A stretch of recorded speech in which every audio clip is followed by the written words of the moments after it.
Good morning to all my dear students. Last class बेटा हम लोगों ने सेकेंड लॉ का स्टेटमेंट लिख लिया था ना, statement of second law of thermodynamics, जिसमें हमने क्या समझा था बेटा। पिछली क्लास में तो हमने प्रूव भी किया था इस चीज को कि जो आपका रिवर्सिबल प्रोसेस होता है बेटा, रिवर्सिबल प्रोसेस में आपकी एंट्रोपी जो होती है यूनिवर्स की क्या होती है, आपकी रिवर्सिबल प्रोसेस के केस में जीरो होती है, जबकि रिवर्सिबल प्रोसेस के केस में एंट्रोपी ऑफ यूनिवर्स कॉन्स्टेंटली आपकी इंक्रीज हो रही है। यही सेकेंड लॉ का स्टेटमेंट भी कहलाता है हमारा। तो first law total energy of universe conservation of energy से डील करता है और सेकेंड लॉ आपका एंट्रोपी से डील करता है बेटा। ठीक है, चलो यहाँ से हम लोगों ने देख लिया था बेटा। नेक्स्ट हमने बात की थी रिवर्सिबल प्रोसेस है तो बेटा क्या होगा, इरिवर्सिबल में तो ग्रेटर देन जीरो होगा। रिवर्सिबल प्रोसेस को आप इक्विलिब्रियम भी समझ सकते हो। इरिवर्सिबल प्रोसेस के केस में आपका बेटा एंट्रोपी ऑफ यूनिवर्स इंक्रीज होगा जो स्पॉन्टेनियस होते हैं, और इम्पॉसिबल प्रोसेस वैसे होंगे जिनमें एंट्रोपी डिक्रीज हो जाएगा। एक क्वेश्चन मैंने मेल्टिंग ऑफ आइस का समझाया था आपको किस तरीके से कि अगर मेल्टिंग ऑफ आइस हमसे पूछता है 273 केल्विन पे क्या होगा, तो बेटा 273 केल्विन पे तो इक्विलिब्रियम मेंटेन होगा ना। 274 पे क्या होगा, स्पॉन्टेनियस होगा, क्योंकि आपका टेम्परेचर हाई है, 273 से थोड़ा सा भी ज्यादा है, तो जाहिर सी बात है मेल्टिंग ऑफ आइस वहां पे स्पॉन्टेनियस होगा। और 272 पे बात करो तो 272 पे आइस मेल्ट ही नहीं होने वाला बेटा, क्योंकि आइस को मेल्ट होने के लिए मिनिमम टेम्परेचर कितना चाहिए उसका, 273 केल्विन। तो चूंकि इस पे आइस हमारा मेल्ट ही नहीं हो पाएगा। आई बात समझ में। तो इस पे इम्पॉसिबल बोल सकते हैं या तो नॉन स्पॉन्टेनियस बोलेंगे हम लोग। देन हमने बेटा समझा था आगे, ये क्वेश्चन काफी अच्छा था अपने पास। डिफरेंट डिफरेंट प्रोसेस का हम लोग डेल्टा एस सिस्टम का, सराउंडिंग का और यूनिवर्स का निकालना सीखने वाले थे। तो उसके अंदर डेरिवेशन मैंने करवाया था, फॉर्मूले का डेरिवेशन किस तरीके से निकालते थे। सिंपल सा है, इसको आप एक बार बस देख लो तो आपको समझ में आ जाएगा। इंटीग्रेट करना आपको ओवरऑल, फाइनली बेटा फॉर्मूला ध्यान में रखना है, और वो फॉर्मूला हमारा निकल के आता है delta S is equal to N C P L N T two by T one plus N R L N V two by we one, n C P L N T two by T one plus N R L N P one by P two. ये ध्यान रखना, ये वाला formula कब use करना बेटा, ऊपर वाला फॉर्मूला ये कब यूज करना, जब आपको क्या क्या दिया हो, वॉल्यूम एंड टेम्परेचर, ये दोनों चीजें क्या हो आपको गिवन हो। अगर वॉल्यूम और टेम्परेचर दिया होगा तो ऊपर वाले से सॉल्व करेंगे, और दूसरा वाला कब कब यूज करेंगे, जब क्या दिया हो, प्रेशर एंड टेम्परेचर। तो अगर आपको प्रेशर टेम्परेचर गिवन होगा तो उस केस में हम लोग सेकेंड वाला यूज करेंगे बेटा, ठीक है ना, ध्यान रखिएगा। ये नीचे प्रेशर टेम्परेचर वाले के टर्म में और ऊपर वाला वॉल्यूम और टेम्परेचर दिया हो। तो फिर दो केसेस मैंने समझाया था आपको, रिवर्सिबल प्रोसेस अगर हो तो बेटा रिवर्सिबल का जितना डेल्टा एस सिस्टम होता है उतना ही डेल्टा एस सराउंडिंग होता है, बस साइन क्या रहता है उनका चेंज होता है। जैसे अगर डेल्टा एस सिस्टम पॉजिटिव है तो डेल्टा एस सराउंडिंग क्या आएगा आपका, नेगेटिव आएगा। और यूनिवर्स का तो कितना होता है बेटा, हमेशा जीरो ही होता है। नेक्स्ट देखो आगे हम लोगों ने देखा था बेटा, अगर इरिवर्सिबल पाथ हो जाए तो इरिवर्सिबल पाथ के केस में मैंने बताया था आपको बेटा कि आप इरिवर्सिबल पाथ से कभी डेल्टा एस कैलकुलेट नहीं कर सकते, क्योंकि बेटा डेल्टा एस डिफाइंड किसके लिए, रिवर्सिबल पाथ के लिए। तो एक हाइपोथेटिकल इमेजिनरी रिवर्सिबल पाथ हम लोग मान लेते हैं, तो इस पाथ के अलोंग हम लोग निकालेंगे। तो इसमें इंपॉर्टेंट क्या है, जो ध्यान रखने वाली चीज है, देखो ध्यान रखने वाली क्या चीज है यहाँ पे, कि जो हमारा, हमें ध्यान क्या रखना है बेटा, कि जो हमारा सराउंडिंग का होता है ना डेल्टा एस, वो थोड़ा सा डिफरेंट आएगा। उसके लिए हमको बेटा एक्चुअल हीट कैलकुलेट करनी पड़ेगी और फिर उसको फाइनल टेम्परेचर से डिवाइड करेंगे, क्योंकि सराउंडिंग का टेम्परेचर मतलब क्या, प्रोसेस T1 से लेकर T2 तक जब तक जाएगा तो फाइनल टेम्परेचर पे ही पहुंच के रुकेगा। तो ये आपको ध्यान रखना है। और मैं बता दूं तो 99% केसेज में कभी सराउंडिंग का एंट्रोपी पूछता ही नहीं, आपको केवल हमेशा किसका पूछता है बेटा, सिस्टम का पूछेगा। तो कोई दिक्कत होने वाली नहीं है उतनी हमें। चलो तो अब यहां से हम लोग बेटा आगे बढ़ते हैं, डिफरेंट डिफरेंट पाथ के लिए लगाना सीखते हैं। एक मैंने ये नोट करके लिखवाया था बेटा, बहुत इंपॉर्टेंट पॉइंट था ये हमारा। सबसे पहला इंपॉर्टेंट पॉइंट क्या है कि between two points a and b, दो पॉइंट कैपिटल ए और कैपिटल बी हो अगर, तो उनके लिए डेल्टा एस सिस्टम हमेशा सेम होगा, चाहे रिवर्सिबल पाथ से जाओ चाहे इरिवर्सिबल। मतलब डेल्टा एस सिस्टम मुझे एक ही बार कैलकुलेट करना है, वो रिवर्सिबल में हो चाहे इरिवर्सिबल में हो, हमेशा सेम आने वाला है, क्योंकि एक स्टेट फंक्शन है। लेकिन सराउंडिंग जो आता है डेल्टा एस सराउंडिंग, ये बेटा आपको डिफरेंट मिलेगा, ठीक है, क्योंकि आपका पाथ फंक्शन है। क्यों, क्या है, एक पाथ फंक्शन। और आपको सराउंडिंग में जो होता है, मैंने पहले ही दिन बताया था, सराउंडिंग हमेशा इरिवर्सिबल पाथ को फॉलो करता है और सिस्टम हमारा रिवर्सिबल पाथ को फॉलो करता है।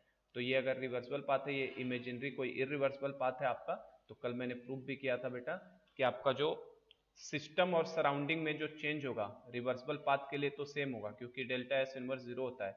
बट इरिवर्सिबल का जीरो ना होकर जीरो से बड़ा होता है, मतलब सिस्टम और सराउंडिंग का कभी सेम होने वाला नहीं है। तो सिस्टम तो बेटा आप चाहे रिवर्सिबल पाथ से ऐसे भी पहुंचो चाहे इरिवर्सिबल पहुंचो, सिस्टम के लिए तो आपकी दोनों बातें सेम आएंगी। देखो यहाँ भी डेल्टा एस सिस्टम एक्स है, रिवर्सिबल पाथ में भी, इरिवर्सिबल में भी क्या है आपका एक्स है, क्योंकि entropy is a state function. तो स्टेट फंक्शन है तो बेटा दोनों पॉइंट के भी सेम रहेगा, लेकिन सराउंडिंग में हीट का एक्सचेंज का फर्क पड़ेगा, क्योंकि इसका देखो टोटल इनवर्स का एंट्रोपी क्या होना चाहिए, जीरो से ज्यादा। तो जाहिर सी बात है सराउंडिंग बेटा सिस्टम के बराबर तो नहीं हो सकता ना, तो यहाँ पे सराउंडिंग का मैग्नीट्यूड अलग आएगा।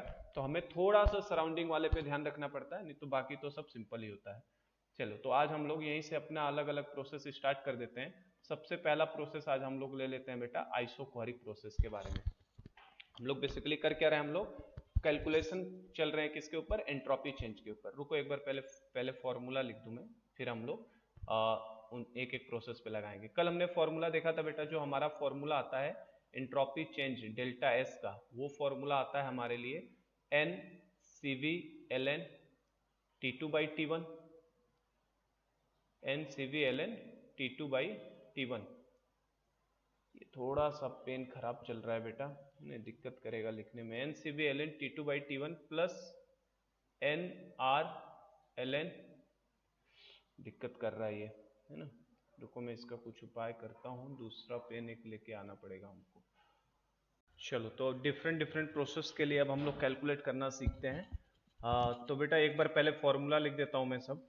जैसे डेल्टा एस का फॉर्मूला क्या था हमारे लिए तो जो डेल्टा एस का फॉर्मूला होता था, जो कॉमन एंट्रोपी चेंज निकालने का फॉर्मूला, वो क्या था, N C V L N T two by T one plus N R L N V two by we one.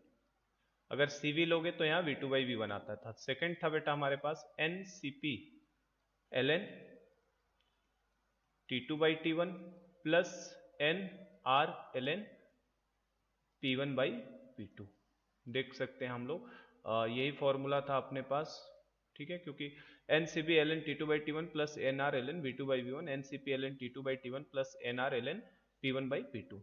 तो ये फॉर्मूला डिराइव भी करना आसान था, है ना, आपको डिराइव भी कर लो या फिर ऐसे फॉर्मूला को लिख लो। अब अलग अलग प्रोसेस पे लगाना स्टार्ट करते हैं। जैसे सबसे पहले प्रोसेस पे हम लोग लगाते हैं किस पे, आइसोकोरिक के ऊपर, आइसोकोरिक प्रोसेस के ऊपर लगाते हैं। तो आइसोकोरिक प्रोसेस का मतलब क्या होता था हमारे लिए बेटा, आइसोकोरिक का मतलब होता था जिसमें क्या कांस्टेंट रहेगा, वॉल्यूम हमारा कांस्टेंट रहेगा, और इसमें प्रेशर एंड टेम्परेचर ये दोनों कैसे होंगे, वेरिएबल होंगे। प्रेशर और टेम्परेचर आपका क्या रहेगा बेटा, वेरिएबल, जो चेंज होता रहेगा, जबकि वॉल्यूम क्या रहने वाला हमेशा कांस्टेंट। अब इसमें भी दो सेक्शन में देखेंगे हम लोग। अगर हमारा सबसे पहला कैसा हो बेटा, रिवर्सिबल आइसोकोरिक प्रोसेस हो, रिवर्सिबल आइसोकोरिक हो। देखो हम लोगों ने अगर याद हो बेटा तो फर्स्ट लॉ में मैंने आइसोबारिक और आइसोकोरिक में रिवर्सिबल इरिवर्सिबल जैसा टर्मिनोलॉजी यूज नहीं किया था। मैंने किस में यूज किया था, आपको रिवर्सिबल इरिवर्सिबल वाली टर्मिनोलॉजी बेटा हम लोगों ने केवल आइसोथर्मल एंड एडियाबैटिक प्रोसेस के केस में देखा था। पर यहाँ पे फर्क पड़ता है थोड़ा सा, क्योंकि यहाँ पे आपका सराउंडिंग चेंज होगा इरिवर्सिबल के केस में, इसीलिए दो पार्ट बना रहे हैं, रिवर्सिबल आइसोकोरिक प्रोसेस। तो बेटा रिवर्सिबल आइसोकोरिक प्रोसेस है, वॉल्यूम आपका क्या रखना है, कांस्टेंट। तो आप बेटा वॉल्यूम कांस्टेंट रखना है, तो आप इन दोनों में से कौन से फॉर्मूले से जाना चाहोगे। तो डेल्टा, देखो सिस्टम का तो एंट्रोपी चेंज निकालने का एक ही फॉर्मूला है, डेल्टा एस सिस्टम का। पहले तो देखो रिवर्सिबल आइसोकोरिक प्रोसेस है बेटा, तो जैसे ही रिवर्सिबल वर्ड आया आप तुरंत लिख लो क्या, डेल्टा एस यूनिवर्स जो होगा वो किसके बराबर होगा, जीरो के बराबर। अगर डेल्टा एस यूनिवर्स जीरो के बराबर होगा तो डेल्टा एस ऑफ सिस्टम जो होगा ये डेल्टा एस ऑफ सराउंडिंग के बराबर ही हो जाता था। हमें पता है ये delta S inverse reversible case में जीरो होता है। तो बेटा जितना डेल्टा एस ऑफ सिस्टम होगा उसी के equal minus delta S of surrounding भी लिखते हैं हम लोग, है कि नहीं, ये दोनों सेम हो जाते हैं, ठीक है। तो डेल्टा एस सिस्टम जो है, एक सेकेंड, हाँ चलो, तो डेल्टा एस इनवर्स जो होगा वो जीरो के बराबर होगा बेटा। तो डेल्टा एस सिस्टम बराबर minus delta S of surrounding, ये ध्यान रखिएगा रिवर्सिबल में हमेशा ही वैलिड है बेटा। आप एक बार सिस्टम निकाल लो उसी के बराबर जस्ट आपका सराउंडिंग हो जाएगा। तो बेटा डेल्टा एस सिस्टम यहाँ पे कैलकुलेट करो जरा सा। तो रिवर्सिबल आइसोकोरिक है, वॉल्यूम कांस्टेंट है, तो बेटा आप पहले फॉर्मूले से जाना चाहोगे कि दूसरे से, तो बेटा दूसरे से भी आंसर आएगा, पहले से भी आंसर आएगा। पर दूसरे में दिक्कत क्या, आपको टेम्परेचर भी रखना पड़ेगा, प्रेशर भी रखना पड़ेगा। बट आप अगर फर्स्ट फॉर्मूले को फॉलो करते हो तो आपका बेटा ये सेकंड वाला टर्म जीरो हो जाएगा, आपको केवल एक ही चीज कैलकुलेट करनी पड़ेगी। तो डेल्टा एस सिस्टम जो रिवर्सिबल प्रोसेस का होगा वो क्या हो जाएगा, n C B L N T two by T one. जो यहाँ पे लिखा है वही लिख रहा हूं मैं, n C B L N T two by T one, क्योंकि ये वाला टर्म क्या हो चुका है आपका, वॉल्यूम कांस्टेंट है ना, तो ये वाला टर्म क्या हो जाएगा, लॉ एल एन वन मतलब जीरो हो जाएगा। तो ये टर्म जीरो होते ही डेल्टा एस सिस्टम का फॉर्मूला क्या गया, n C B L N T two by T one. इसी तरीके से अगर हमसे डेल्टा एस सराउंडिंग पूछे तो डेल्टा एस सराउंडिंग का फॉर्मूला क्या हो गया बेटा, तो सराउंडिंग भी बेटा सेम ही होगा, बस क्या रहेगा, साइन चेंज हो जाएगा। हमें पता है सराउंडिंग का जो होगा वो minus delta S of system के बराबर होगा, क्योंकि रिवर्सिबल प्रोसेस है तो टोटल तो जीरो ही होता है। तो यहाँ से कितना हो जाएगा, minus n C B L N T two by T one. तो ये सराउंडिंग का हो जाएगा। और हमसे यूनिवर्स का पूछ लिया, तो यूनिवर्स का क्या होने वाला है, डेल्टा एस ऑफ यूनिवर्स। तो चूंकि ये रिवर्सिबल प्रोसेस है तो कुछ सोचना ही नहीं, रिवर्सिबल प्रोसेस का हमेशा यूनिवर्स का जो एंट्रोपी चेंज आता है वो कितना आएगा, जीरो आएगा। तो ये समझ में आ गया हमें।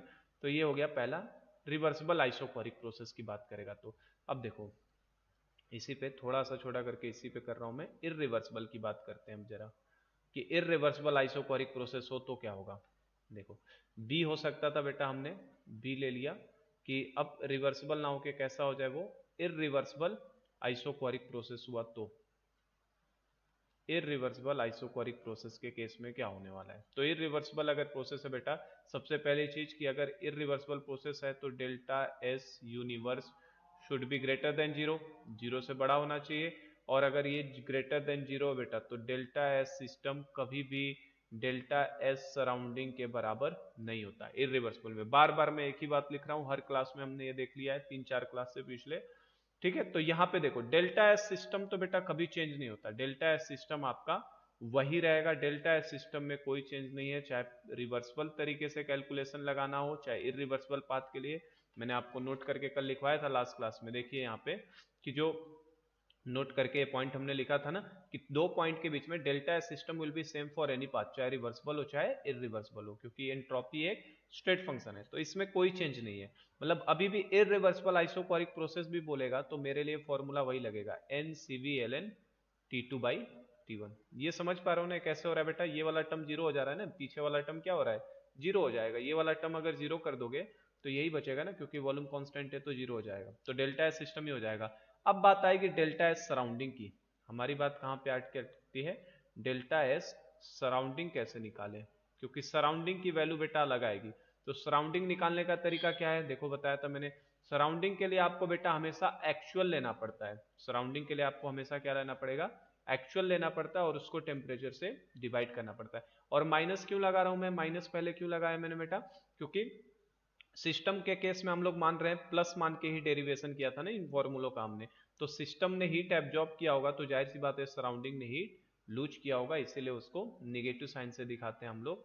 तो हम लोग डेल्टा एस सराउंडिंग का क्या लिखेंगे बेटा, सराउंडिंग के लिए हमेशा क्या निकालना पड़ेगा आपको, पहले एक्चुअल हीट एक्सचेंज निकालना पड़ेगा और उसको डिवाइड करना पड़ेगा किससे, टेम्परेचर से। और ये टेम्परेचर कौन सा लेंगे बताओ, टेम्परेचर कौन सा लेंगे, सराउंडिंग का, और सराउंडिंग का टेम्परेचर हमेशा कौन सा होता है, फाइनल टेम्परेचर। देखो कल बताया था मैंने, सराउंडिंग का टेम्परेचर हमेशा कौन सा लिया जाता है बेटा, फाइनल टेम्परेचर लोगे, क्योंकि आपका सराउंडिंग किस टेम्परेचर पे बन जाएगा, जो फाइनली सिस्टम पहुंच जाएगा वहीं पे ना, तो इसलिए फाइनल टेम्परेचर हमेशा नीचे T2 लिया जाएगा।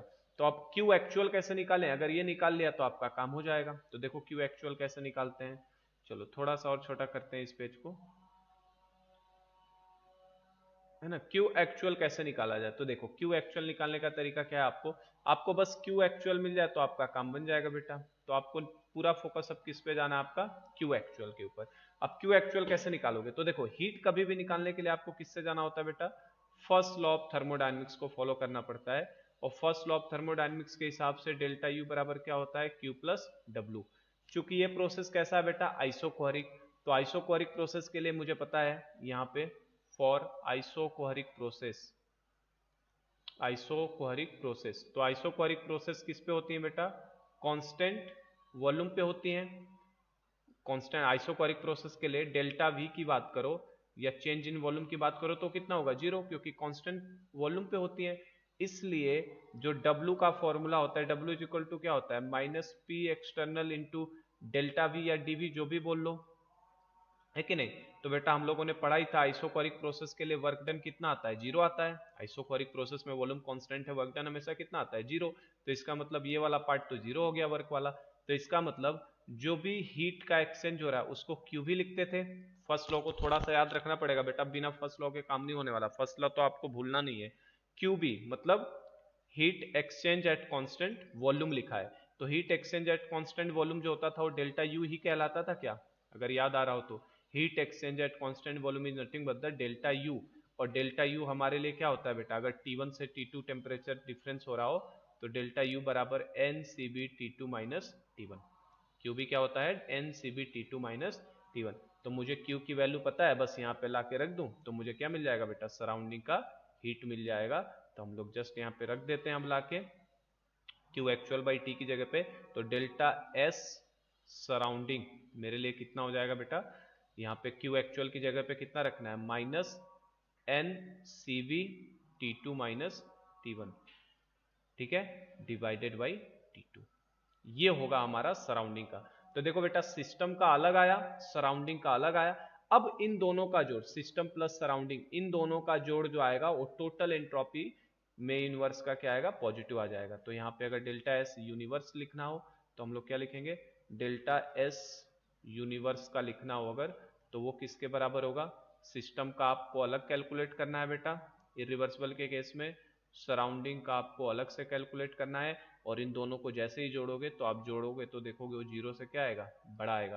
तो सिस्टम का तो वही आएगा जैसा रिवर्सिबल में सिस्टम का आ रहा था ना, सेम इरिवर्सिबल में भी उतना ही सिस्टम का आएगा। सराउंडिंग का भले ही फॉर्मूला चेंज हो जाएगा, तो आपको केवल बेटा ये सराउंडिंग वाले पे ध्यान रखना है। और मैं बता रहा हूँ 99% केसेज में सराउंडिंग पे सवाल पूछता भी नहीं है, पर हमारा काम है बेटा पढ़ा देना हर चीज को, तो इसलिए मैं पढ़ा रहा हूँ आपको बस ये, क्योंकि सराउंडिंग का जनरली पूछता नहीं है। तो आपको फाइनली ये ध्यान रखना है बेटा कि चाहे रिवर्सिबल पाथ हो चाहे रिवर्सिबल पाथ में तो डेल्टा एस सिस्टम क्या हो गया, NCBln T2 by T1, surrounding का उसी के बराबर ही होता है बेटा, और यूनिवर्स का 0 होता है। इरिवर्सिबल पाथ में आओगे तो सराउंडिंग का सेम वही रहना है, चाहे रिवर्सिबल से जितना आएगा उतना ही, और सिस्टम का सेम वही रहना है जो रिवर्सिबल से आएगा। आपका इरिवर्सिबल में केवल सराउंडिंग का चेंज होगा, और उसके लिए ये फॉर्मूला अब आपको यूज करना पड़ेगा, ठीक है। चलो, तो ये हमारी बात थी आइसोकोरिक प्रोसेस के लिए। सेकंड प्रोसेस पे आते हैं बेटा, आइसोबारिक प्रोसेस। बस ऐसे ही हर इस प्रोसेस को हमें समझ के फॉर्मूला उसमें निकाल लेना है। जैसे आइसोकोरिक किया है ना, सिमिलर वे में आइसोबारिक प्रोसेस को भी आप डील कर सकते हो बेटा। आइसोबारिक प्रोसेस लिखा है, इसका मतलब इसकी खास बात क्या होगी, प्रेशर कांस्टेंट का होना। आइसोबारिक है तो वॉल्यूम एंड टेम्परेचर ये दोनों क्या होंगे, वेरिएबल होंगे, ये दोनों चेंज होते रहेंगे बेटा, ठीक है। ये समझ में आ रहा है हमें। अब इसको भी दो केसेस में लेंगे हम लोग। एक इसका केस बनाते हैं बेटा जिसमें मैं रिवर्सिबल आइसोबारिक प्रोसेस लेता हूं, रिवर्सिबल आइसोबारिक प्रोसेस, रिवर्सिबल। तो रिवर्सिबल आइसोबारिक प्रोसेस में सबसे पहले रिवर्सिबल लिखते ही क्या लिख लिया करो, डेल्टा एस यूनिवर्स का 0 के बराबर होने वाला है। ये रिवर्सिबल है तो जितना भी सिस्टम का डेल्टा एस आएगा वही सराउंडिंग के भी डेल्टा एस के बराबर होगा, बट साइन क्या रहेगा, केवल चेंज होता रहेगा। इन दोनों का प्लस है तो दूसरा माइनस। अब लगा लो फॉर्मूला अपने पास बेटा, फॉर्मूला सब अपने पास रखे हुए हैं। डेल्टा एस सिस्टम, अगर डेल्टा एस सिस्टम कैलकुलेट करना है, हमने अभी फॉर्मूला देख लिया है यहाँ पे बेटा, पिछले पेज पे देखिए फॉर्मूला आपका यही रहेगा हमेशा, ये formula NCBln T2 by T1 plus NRln V2 by V1। ये यूनिवर्सल फॉर्मूला मैंने लिखवा दिया था आपको, देखो universal formula for change of state of ideal for any process between two fix point. किसी भी प्रोसेस के लिए फॉर्मूला हमेशा बेटा यही वैलिड रहेगा, फॉर्मूला कभी बदलने वाला नहीं। हाँ, इनमें टर्म जरूर जीरो हो जाएंगे, जैसे आइसोकोरिक की बात किया मैंने तो ये वाला टर्म जीरो कर दिया था मैंने, क्योंकि वॉल्यूम कांस्टेंट है तो ये टर्म जीरो। अब मैं आइसोबारिक की बात कर रहा हूं तो ऊपर वाला यूज करना ज्यादा सही होगा कि नीचे वाला, तो नीचे वाला यूज करना ज्यादा सही होगा बेटा, क्योंकि आइसोबारिक में प्रेशर कांस्टेंट है। तो ये वाला टर्म में जीरो कर दूंगा तो मेरे लिए क्या फॉर्मूला बनेगा, NCPln T2 बाई T1। और इसी तरीके से आइसोथर्मल आएगा तो आइसोथर्मल में क्या होगा बेटा, टेम्परेचर कांस्टेंट होता है तो ये वाला टर्म जीरो, ये वाला टर्म जीरो। तो चाहे आप NRln V2 बाई V1 निकालो, चाहे आप NRln P1 बाई P2 निकालो, दोनों से आंसर सेम आने वाला है है ना। तो फॉर्मूले सब वहीं से बन बन के आ रहे हैं आपके, और एडियाबैटिक में तो पूरा वैलिड रहेगा। तो बेटा यहाँ फॉर्मूला क्या हो जाएगा डेल्टा एस सिस्टम का, एन आर एल एन, नहीं एन आर एल एन नहीं रहेगा, गलत लिख रहा हूं मैं। क्या होगा बेटा formula, N R L N P one by P two वाला टर्म तो जीरो हो जाएगा, तो यहाँ फॉर्मूला क्या बचेगा हमारे लिए, एन, देखो सीपी वाला टर्म से निकालना पड़ेगा, सीपी वाले टर्म से, तभी वहां पे प्रेशर आ रहा था बेटा। देखो फिर से दिखा रहा हूं मैं आपको, ये देखो सीपी वाला टर्म जब लेते थे तब यहाँ पे प्रेशर आता था ना, तो ये वाला टर्म तो हम जीरो कर देंगे, तो क्या बचेगा n C P L N T two by T one. तो हमारे लिए ये बचेगा n C P L N T two by T one. और आप देख सकते हो इसमें क्या बना था बेटा, N C V L N T two by T one, और इसमें क्या बना n C P L n. तो प्रेशर वाले में आइसोबारिक में एन सी पी आता है, आइसोक्वारिक में यहाँ पे बस एन सी बी आ जाता है। तो ये तो हो गया सिस्टम की बात बेटा। इसी तरीके से सराउंडिंग का निकालना है तो क्या होगा, डेल्टा एस ऑफ सराउंडिंग। तो मुझे पता है रिवर्सिबल प्रोसेस है, तो जितना सिस्टम का उतना ही सराउंडिंग का, बस साइन केवल चेंज होगा, क्योंकि डेल्टा एस सिस्टम बराबर minus delta S of surrounding होता है। तो बेटा ये हो जाएगा N minus of N C P L N T two by T one. और हमसे अगर पूछ ले कि डेल्टा एस यूनिवर्स का बताइए, तो बेटा डेल्टा एस यूनिवर्स का निकालना है, तो यूनिवर्स का तो डेल्टा एस कितना रहेगा, जीरो ही रहेगा, क्योंकि रिवर्सिबल प्रोसेस है। इसी तरीके से सेम अब काम कर लो बेटा इररिवर्सिबल प्रोसेस के लिए, जैसे पिछले वाले पार्ट में किया उसी तरीके से। तो इररिवर्सिबल आइसोबारिक प्रोसेस की बात करें, इररिवर्सिबल आइसोबारिक प्रोसेस, तो सबसे पहली चीज इररिवर्सिबल आइसोबारिक प्रोसेस का डेल्टा एस यूनिवर्स जो है it will be always greater than zero होगा, और जीरो होगा तो जो डेल्टा एस सिस्टम का है it will be not equal to delta S of surrounding, है ना। अब देखो ये बेटा एंट्रोपी का कॉन्सेप्ट ऐसा, आप एक भी लेक्चर छोड़ोगे या स्किप करोगे कोई पॉइंट तो समझ में नहीं आएगा ना, एक एक पॉइंट को ध्यान से लिंक करते हुए चलोगे तब समझ में आएगा टॉपिक। लिटिल बिट टफ होता है, मैं पहले ही बता रहा हूँ, ये एंट्रोपी का कॉन्सेप्ट थोड़ा सा मुश्किल होता है आप बच्चों के लिए, है ना। बच्चों क्या टीचर को भी मुश्किल लगता है थोड़ा बेटा एंट्रोपी पढ़ाना, पर मैं उतना आपको सफिशिएंट पढ़ा दूंगा कि आपके नंबर निकल सके, है ना, क्वेश्चंस कर सकोगे। तो देखो सिस्टम का तो बेटा चाहे रिवर्सिबल पाथ से जाओ चाहे इरिवर्सिबल से पाथ से जाओ, सिस्टम को कोई फर्क नहीं पड़ेगा, सिस्टम का अभी भी उतने का उतना ही रहने वाला है, N C P L N T two by T one. हाँ चेंज कहाँ पे आएगा, सराउंडिंग में। तो अब मुझे सराउंडिंग निकालना है, तो डेल्टा एस ऑफ सराउंडिंग, तो सराउंडिंग का निकालने के लिए फिर से वही बेटा Q actual by temperature T2। अब ये Q कहां से मिलेगा मुझे, ये Q कभी भी हीट के लिए, मैंने बताया हीट के लिए आपको केवल फर्स्ट लॉ ऑफ थर्मोडायनेमिक्स को फॉलो करना होता है बेटा। तो देखो ये T2 कैसे निकालूंगा मैं, Q एक्चुअल कैसे निकाला जाए, तो देखिए उसके लिए क्या करना है आपको, ये माइनस क्यों लगाता हूँ ये समझ में आ रहा है ना बेटा, क्योंकि हम लोग सिस्टम को मान रहे हैं हीट देके, पॉजिटिव सिस्टम को हीट दिया गया तो सराउंडिंग ने हीट लूज किया, इसीलिए सराउंडिंग के आगे माइनस का साइन हम लोग रख के निकाल रहे हैं। अब Q एक्चुअल कैसे निकालू मैं, तो Q एक्चुअल के लिए मुझे किसकी जरूरत पड़ेगी बेटा, फर्स्ट लॉ ऑफ थर्मोडायनेमिक्स की, फ्लॉट की जरूरत है। और फर्स्ट लॉ ऑफ थर्मोडायनेमिक्स के हिसाब से क्या होता है आपका, डेल्टा यू बराबर क्यू प्लस डब्ल्यू। अब यहां से समझो जरा सा, ये कैसा प्रोसेस है हमारे लिए, आइसोबारिक प्रोसेस है। ये कैसा प्रोसेस है, आइसोबारिक, तो बेटा ये टर्म भी जीरो नहीं हो सकता, ये टर्म भी जीरो नहीं हो सकता, ठीक है। तो क्या किया जाए इसके लिए, वो वाला तरीका लगा दे क्या, देखो एक ये भी तो फॉर्मूला हमने देखा था, डेल्टा एच बराबर delta U plus P D V plus V D P, ये भी एक तरीका हम लोग लिखते थे, डेल्टा एच बराबर delta U plus P D V plus V D P. क्योंकि मुझे आइसोबारिक से डील करना है ना, तो मुझे इससे जाना पड़ेगा, क्योंकि आइसोबारिक में इसमें तो कोई टर्म जीरो नहीं हो सकता बेटा, तो इसमें तो कोई फायदा है नहीं, क्यू भी जीरो नहीं होगा, डेल्टा यू भी जीरो नहीं होगा, डब्ल्यू भी जीरो नहीं, तो कोई फायदा नहीं। तो मुझे डेल्टा एच वाला रिलेशन पता है, तो मुझे पता है आइसोबारिक प्रोसेस है, फॉर आइसोबारिक के लिए क्या होगा बेटा, dp is equal to zero होगा, तो dp is equal to zero, तो ये टर्म जीरो हो जाएगा। तो यहां से हम देख सकते हैं कि डेल्टा एच बराबर क्या आ रहा है हमारे लिए, delta U plus P D V. अब देखो डेल्टा यू की जगह पे क्या लिख सकते हैं हम लोग, क्यू प्लस डब्ल्यू लिख सकते हैं, ठीक है, और ये पी डी वी रहने दो। डब्ल्यू की जगह पे आप क्या लिख सकते हो बेटा, डब्ल्यू वर्क क्या होता है, वर्क होता है minus P D V, work क्या होता है माइनस पी डी वी, और ये प्लस पी डी वी। तो ये देखो ये दोनों टर्म भी आपस में कैंसिल आउट हो जाएंगे, ये दोनों टर्म। तो एक्चुअली में मिला क्या हमें, जो ये QP मिला है, यहां से जो डेल्टा एच मिला है, ये डेल्टा एच किसके बराबर है, Q, और यहाँ P लिख दूं क्या, यहाँ P क्यों लिखा मैंने बेटा, क्योंकि कांस्टेंट प्रेशर पे हीट एक्सचेंज हो रहा है। तो देखो ये तो पता ही है ना हमें, देखो बेटा जो कांस्टेंट वॉल्यूम पे हीट एक्सचेंज होता है, कांस्टेंट वॉल्यूम पे जो हीट एक्सचेंज होता था उसको हम लोग उसको क्या बोलते हैं, change in internal energy, delta U बोलते हैं। और जो कांस्टेंट प्रेशर पे हीट एक्सचेंज होता है उसी को तो डेल्टा एच बोलते हैं ना, पता तो है ही हमें, फिर भी मैं यहाँ पे फर्स्ट लॉ से आपको प्रूव करते हुए चल रहा हूँ। तो डेल्टा एच बराबर कितना आ गया बेटा, क्यूपी आ गया। तो यहाँ से हमारे लिए क्यूपी, डेल्टा एच का फॉर्मूला क्या होता है बेटा, N C P T two minus T one, है कि नहीं। डेल्टा यू में N C B L N T two, N C B T two minus T one होता है, और डेल्टा एच में क्या होता है, एन सी P T two minus T one. तो यहाँ से हमारे लिए फॉर्मूला क्या बन जाएगा बेटा, तो डेल्टा एस सराउंडिंग का पूछा है, तो डेल्टा एस सराउंडिंग का हो जाएगा minus of N C P T two minus T one, क्योंकि यही तो एक्चुअल हीट है ना बेटा, डिवाइडेड बाई फाइनल टेम्परेचर जो है वो टी टू। तो ये डेल्टा एस सराउंडिंग का फॉर्मूला बन गया। और यूनिवर्स का पूछ ले तो डेल्टा एस यूनिवर्स क्या होगा बेटा, यूनिवर्स का है वो is equal to delta S of system का कैलकुलेट कर लो प्लस डेल्टा एस सराउंडिंग का कैलकुलेट कर लो, और आप ये निकाले हो दोनों तो आंसर क्या आएगा, जीरो से बड़ा ही आने वाला है। ठीक है, तो देख सकते हैं इस प्रोसेस को भी, इसमें हाईलाइट कर लो फॉर्मूला।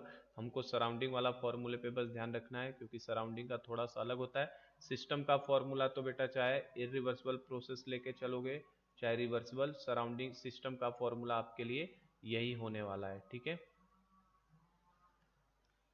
देखो सिस्टम के लिए तो फॉर्मूला आपका यही वैलिड है, सिस्टम के लिए तो N C P L N T two by T one, चाहे रिवर्सिबल पाथ हो चाहे रिवर्सिबल, सिस्टम का सेम है। सराउंडिंग का रिवर्सिबल प्रोसेस के केस में बता दिया है, सिस्टम का निकालो, सराउंडिंग का बस उसके आगे माइनस रख दिया।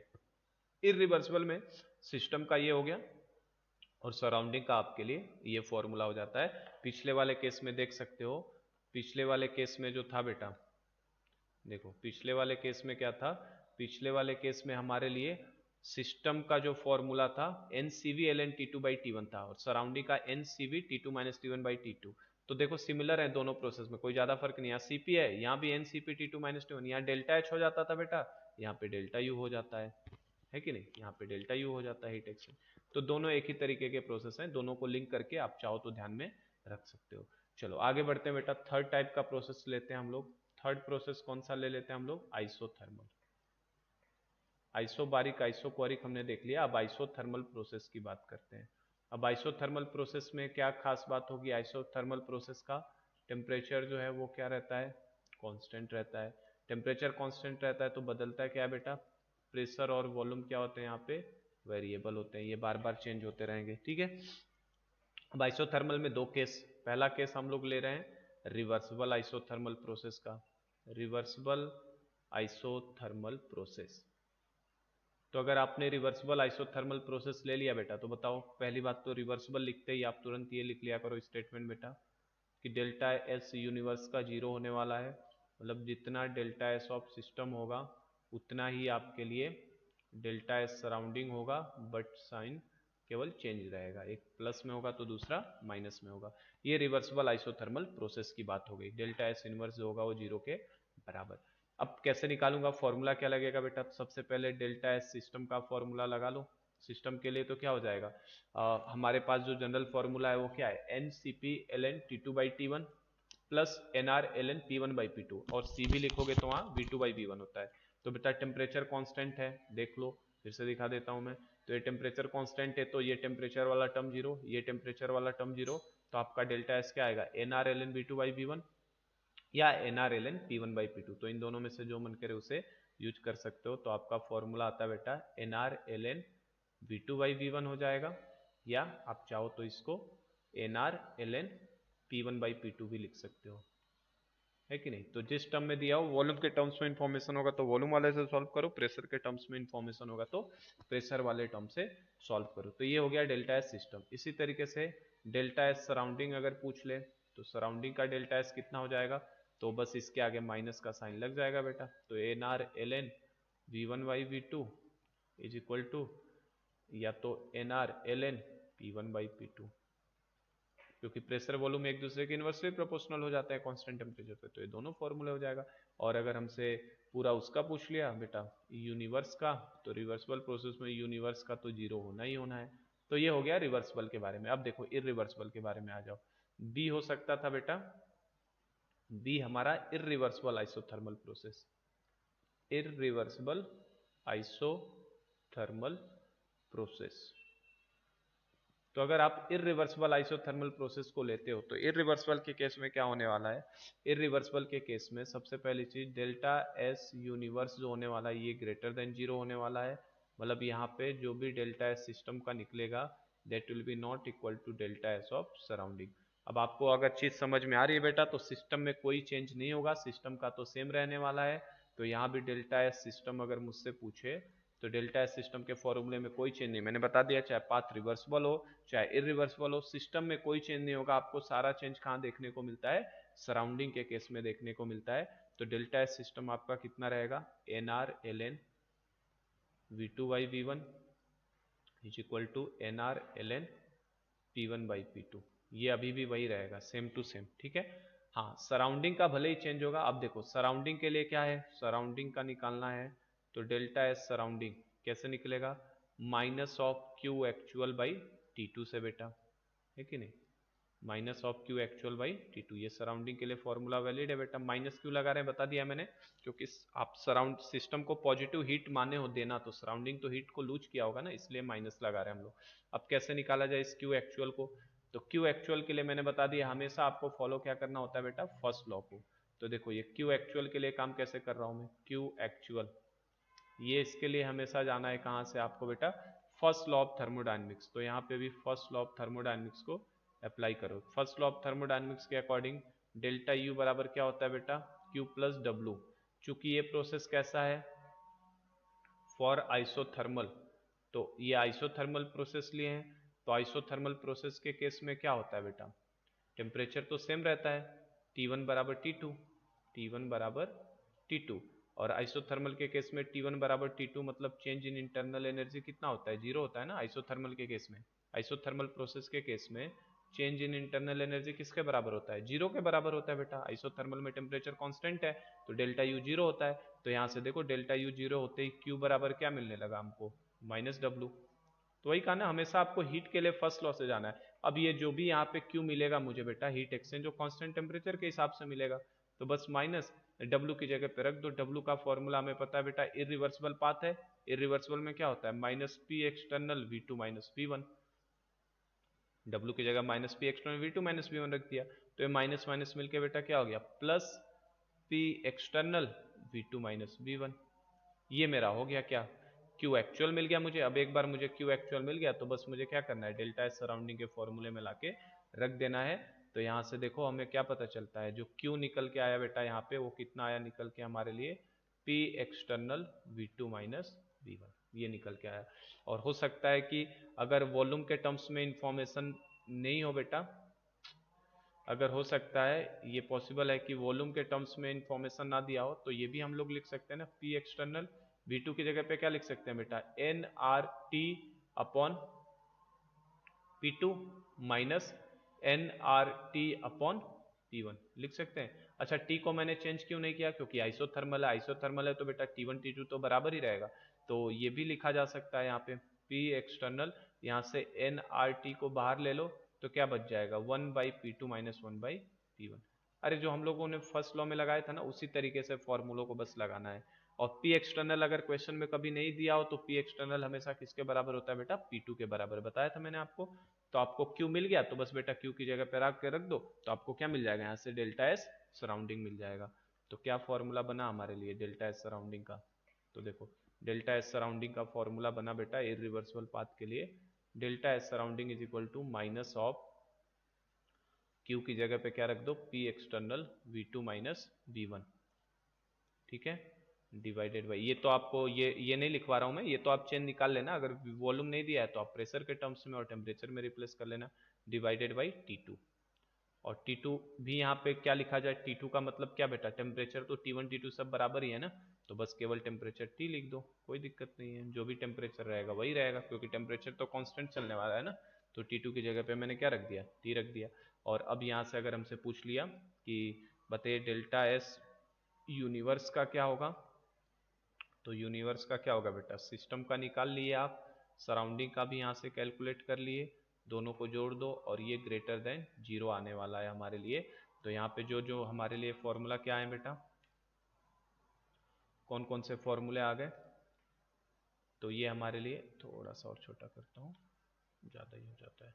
चलो देखो, तो यहाँ पे कौन कौन से फॉर्मूले आ गए हमारे लिए, जो डेल्टा एस सिस्टम कभी रिवर्सिबल पाथ हो या इरिवर्सिबल पाथ हो तो सिस्टम का निकालने का ये फॉर्मूला है हमारे लिए, N R L N V two by we one या N R L N P one by P two. वही इरिवर्सिबल पाथ में भी जाओगे तो बेटा वो फॉर्मूले में कोई चेंज नहीं होगा आपका, और रिवर्सिबल में तो जितना सिस्टम का होगा उतना ही सराउंडिंग का होगा, बस साइन चेंज रहेगा। और इसके लिए सराउंडिंग का निकालने का फॉर्मूला क्या आ गया, इरिवर्सिबल पाथ में सराउंडिंग का निकालने का P external V two minus V one upon T, और आप V two minus V one की जगह चाहो तो प्रेशर और टेम्परेचर के टर्म्स में भी रिप्लेस करके लिख सकते हो। आगे बात समझ में। अब इसमें आइसोथर्मल में एक और हम लोग फ्री एक्सपेंशन देखे थे ना, याद है फ्री एक्सपेंशन, तो फ्री एक्सपेंशन को भी बेटा हम लोग देखने वाले हैं यहाँ पे। चलो तो पेज बदला ना, चलो फ्री एक्सपेंशन को भी हम लोग देखते हैं यहाँ पे बेटा। तो इसमें सी टाइप का प्रोसेस डाल लेना, इसमें हम लोग 3 करते हैं। सी है isothermal free expansion, isothermal free expansion, reversible irreversible देखा ही था हमने, फ्री एक्सपेंशन। तो यहाँ पे एक आइसोथर्मल फ्री एक्सपेंशन को भी देखेंगे। आपको ये भी मैंने पढ़ाया बेटा, फ्री एक्सपेंशन का मतलब ये होता था expansion against zero external pressure, याद है, expansion against zero external pressure is nothing but the free expansion, या expansion in vacuum is known as free expansion. तो पी एक्सटर्नल तो जीरो हो गया, पी एक्सटर्नल जीरो ही होते हैं, मैंने सब कैलकुलेशन करवाया था इसमें बेटा। डब्ल्यू जो होगा वो भी जीरो हो जाएगा, क्योंकि डब्ल्यू क्या होता है, minus P external V two minus V one, तो डब्ल्यू भी जीरो, और डब्ल्यू जीरो हो गया बेटा यहाँ पे। चूंकि आइसोथर्मल प्रोसेस है तो आइसोथर्मल प्रोसेस का मतलब, आइसोथर्मल है ना ये, आइसोथर्मल, तो आइसोथर्मल का मतलब क्या होता है, T1 बराबर T2। तो आइसोथर्मल में अगर T1 और T2 बराबर है बेटा, तो जाहिर सी बात है इसका डेल्टा U भी जीरो होता है, चेंज इन इंटरनल एनर्जी। तो अगर फर्स्ट लॉ ऑफ थर्मोडायनेमिक्स से हम लोग जाएंगे तो फर्स्ट लॉ ऑफ थर्मोडायनेमिक्स के हिसाब से क्या होता है, डेल्टा U बराबर Q plus W, delta U is equal to Q plus W. तो इसमें देखो सब चीजें मैंने बताया था फ्री में हो जाता है, तो हमारा W जीरो ही है बेटा, वर्क जीरो ही है, डेल्टा U भी जीरो ही है, तो Q को भी क्या होना पड़ेगा, जीरो ही होना पड़ेगा, तो Q भी क्या होता है, जीरो। तो सब कुछ इसमें क्या हो जाता है, जीरो जीरो हो जाता है, डेल्टा U भी जीरो, Q भी जीरो, W भी जीरो। तो इसमें एक्चुअली में हीट एक्सचेंज की बात करोगे तो हीट एक्सचेंज कितना हो रहा है बेटा, जीरो हो रहा है, हीट एक्सचेंज कितना हो रहा है, जीरो। तो हमें ये मेन हाईलाइट है, मेन हाईलाइटेड पॉइंट ये बताना था मुझे कि फ्री एक्सपेंशन के केस में आपका जो हीट में चेंज है सराउंडिंग के साथ हीट एक्सचेंज कितना हो जाएगा बेटा, जीरो। चूंकि एक्सपेंशन हो रहा है, एक्सपेंशन मतलब फ्री एक्सपेंशन हो रहा है बेटा, तो वॉल्यूम बढ़ रहा है, और मैंने आपको बताया था अगर वॉल्यूम बढ़ेगी तो एंट्रोपी क्या होती है, बढ़ती है आपकी, वॉल्यूम बढ़ेगी तो एंट्रोपी बढ़ेगी। मतलब सिस्टम में तो जरूर एंट्रोपी में चेंज होगा, लेकिन सराउंडिंग में कोई एंट्रोपी में चेंज हमें देखने को नहीं मिलेगा, है कि नहीं। सिस्टम में जरूर आपका चेंज होगा लेकिन सराउंडिंग में कोई भी हमें देखने को नहीं मिलेगा। तो इसमें अगर फ्री एक्सपेंशन में बात करो बेटा, तो फ्री एक्सपेंशन में अगर निकालने चलेंगे हम लोग delta S of system, delta S of system, तो सिस्टम का तो बेटा वॉल्यूम तो एक्सपेंशन हो रहा है, वैक्यूम में भले एक्सपेंशन हो रहा है, नंबर ऑफ पार्टिकल्स को वॉल्यूम ज्यादा मिलेगा तो रैंडमनेस ज्यादा बढ़ेगी। तो डेल्टा एस सिस्टम तो आएगा आपका, क्या आएगा डेल्टा एस सिस्टम बेटा, N R L N, volume बढ़ रहा है मतलब V2 बाई V1, जो अभी हम लोगों ने फॉर्मूला निकाला वही फॉर्मूला बेटा, N R L N V2 by V1, यही formula, N R L N V2 by V1 ही वैलिड रहेगा, या आप चाहो तो प्रेशर के टर्म्स में भी लिख लो इसे, N R L N P1 by P2। तो आपका डेल्टा एस सिस्टम तो आना ही आना है बेटा, ठीक है। अब डेल्टा एस सराउंडिंग की बात करोगे तो डेल्टा एस सराउंडिंग क्या होने वाला है इसमें बेटा, डेल्टा एस सराउंडिंग क्या होने वाला है, तो डेल्टा एस सराउंडिंग आपका जीरो हो जाएगा, क्योंकि एक्चुअल हीट एक्सचेंज किसके बराबर है, जीरो के। तो डेल्टा एस सराउंडिंग की बात करो तो डेल्टा एस सराउंडिंग यहाँ पे कितना आएगा, minus of Q actual by T2 लिखते हैं हम लोग, minus of Q actual by T2, और T2 मतलब आइसोथर्मल है, लेकिन एक्चुअल में हीट एक्सचेंज कितना हो रहा है, जीरो का, तो जीरो बाई टी करोगे तो ये कितना आ जाएगा बेटा, जीरो आ जाएगा। तो आप यहां से देख सकते हैं कि अगर आपको टोटल एंट्रोपी चेंज यूनिवर्स का पूछे तो यूनिवर्स का एंट्रोपी चेंज किसके बराबर होता है, delta S of system plus delta S of surrounding. तो ये देखो बेटा, सिस्टम और सराउंडिंग इन दोनों को अगर जोड़ोगे तो इसकी वैल्यू जीरो से बड़ी आ रही है कि नहीं आ रही है, इसका मतलब जो फ्री एक्सपेंशन प्रोसेस होते हैं, free expansion processes are always irreversible in nature. तो फ्री एक्सपेंशन कैसा है, इररिवर्सिबल नेचर का होता है। Free expansion is an irreversible process. आई बात समझ में? क्योंकि देखो बेटा, सिस्टम में तो जरूर फ्री एक्सपेंशन हो रहा है, वॉल्यूम बढ़ रहा है, तो सिस्टम का जरूर एंट्रोपी बढ़ेगा आपका। सराउंडिंग की एंट्रोपी कितनी हो जाएगी, 0, क्योंकि कोई भी हीट एक्सचेंज हमें दिखाई नहीं देगा, क्योंकि फ्री एक्सपेंशन में वर्क भी 0 होता है बेटा, डेल्टा यू भी 0 हो गया आइसोथर्मल होने की वजह से, और क्यू फर्स्ट लॉ लगाओगे तो 0 हो जाएगा। एडियाबैटिक में उल्टा करेंगे काम। एडियाबैटिक में क्या होगा, एडियाबैटिक में पहले से ही क्यू 0 रहेगा। एडियाबैटिक पे लगाओगे तो पहले से ही क्या रहता है, एडियाबैटिक के केस में क्यू पहले से ही 0 रहेगा, तो क्यू 0 रहेगा बेटा, डब्ल्यू तो 0 ही होना, ये तो क्यू 0 डब्ल्यू 0, तो उसमें डेल्टा यू भी क्या हो जाया करेगा, 0। तो मतलब फ्री एक्सपेंशन दोनों पे लगाओ तो हमेशा आपको 0 ही मिलेगा। तो ये फ्री एक्सपेंशन का केस समझ में आ गया बेटा कि क्यू एक्चुअल 0 होगा आपका, तो डेल्टा एस सराउंडिंग भी क्या होगा आपका, 0 होगा। तो इस चीज को ध्यान रखिएगा। मतलब फाइनली फ्री एक्सपेंशन में हमको ये पॉइंट याद रखने हैं कि जो डेल्टा एस ऑफ सिस्टम होता है ये आपका ग्रेटर देन 0 आता है। ठीक है बेटा, कुछ ना कुछ वैल्यू आएगा ही यहाँ से निकल के। जो डेल्टा एस ऑफ सराउंडिंग होता है वो आपके लिए 0 के बराबर होता है, क्योंकि सराउंडिंग में कुछ नहीं होता।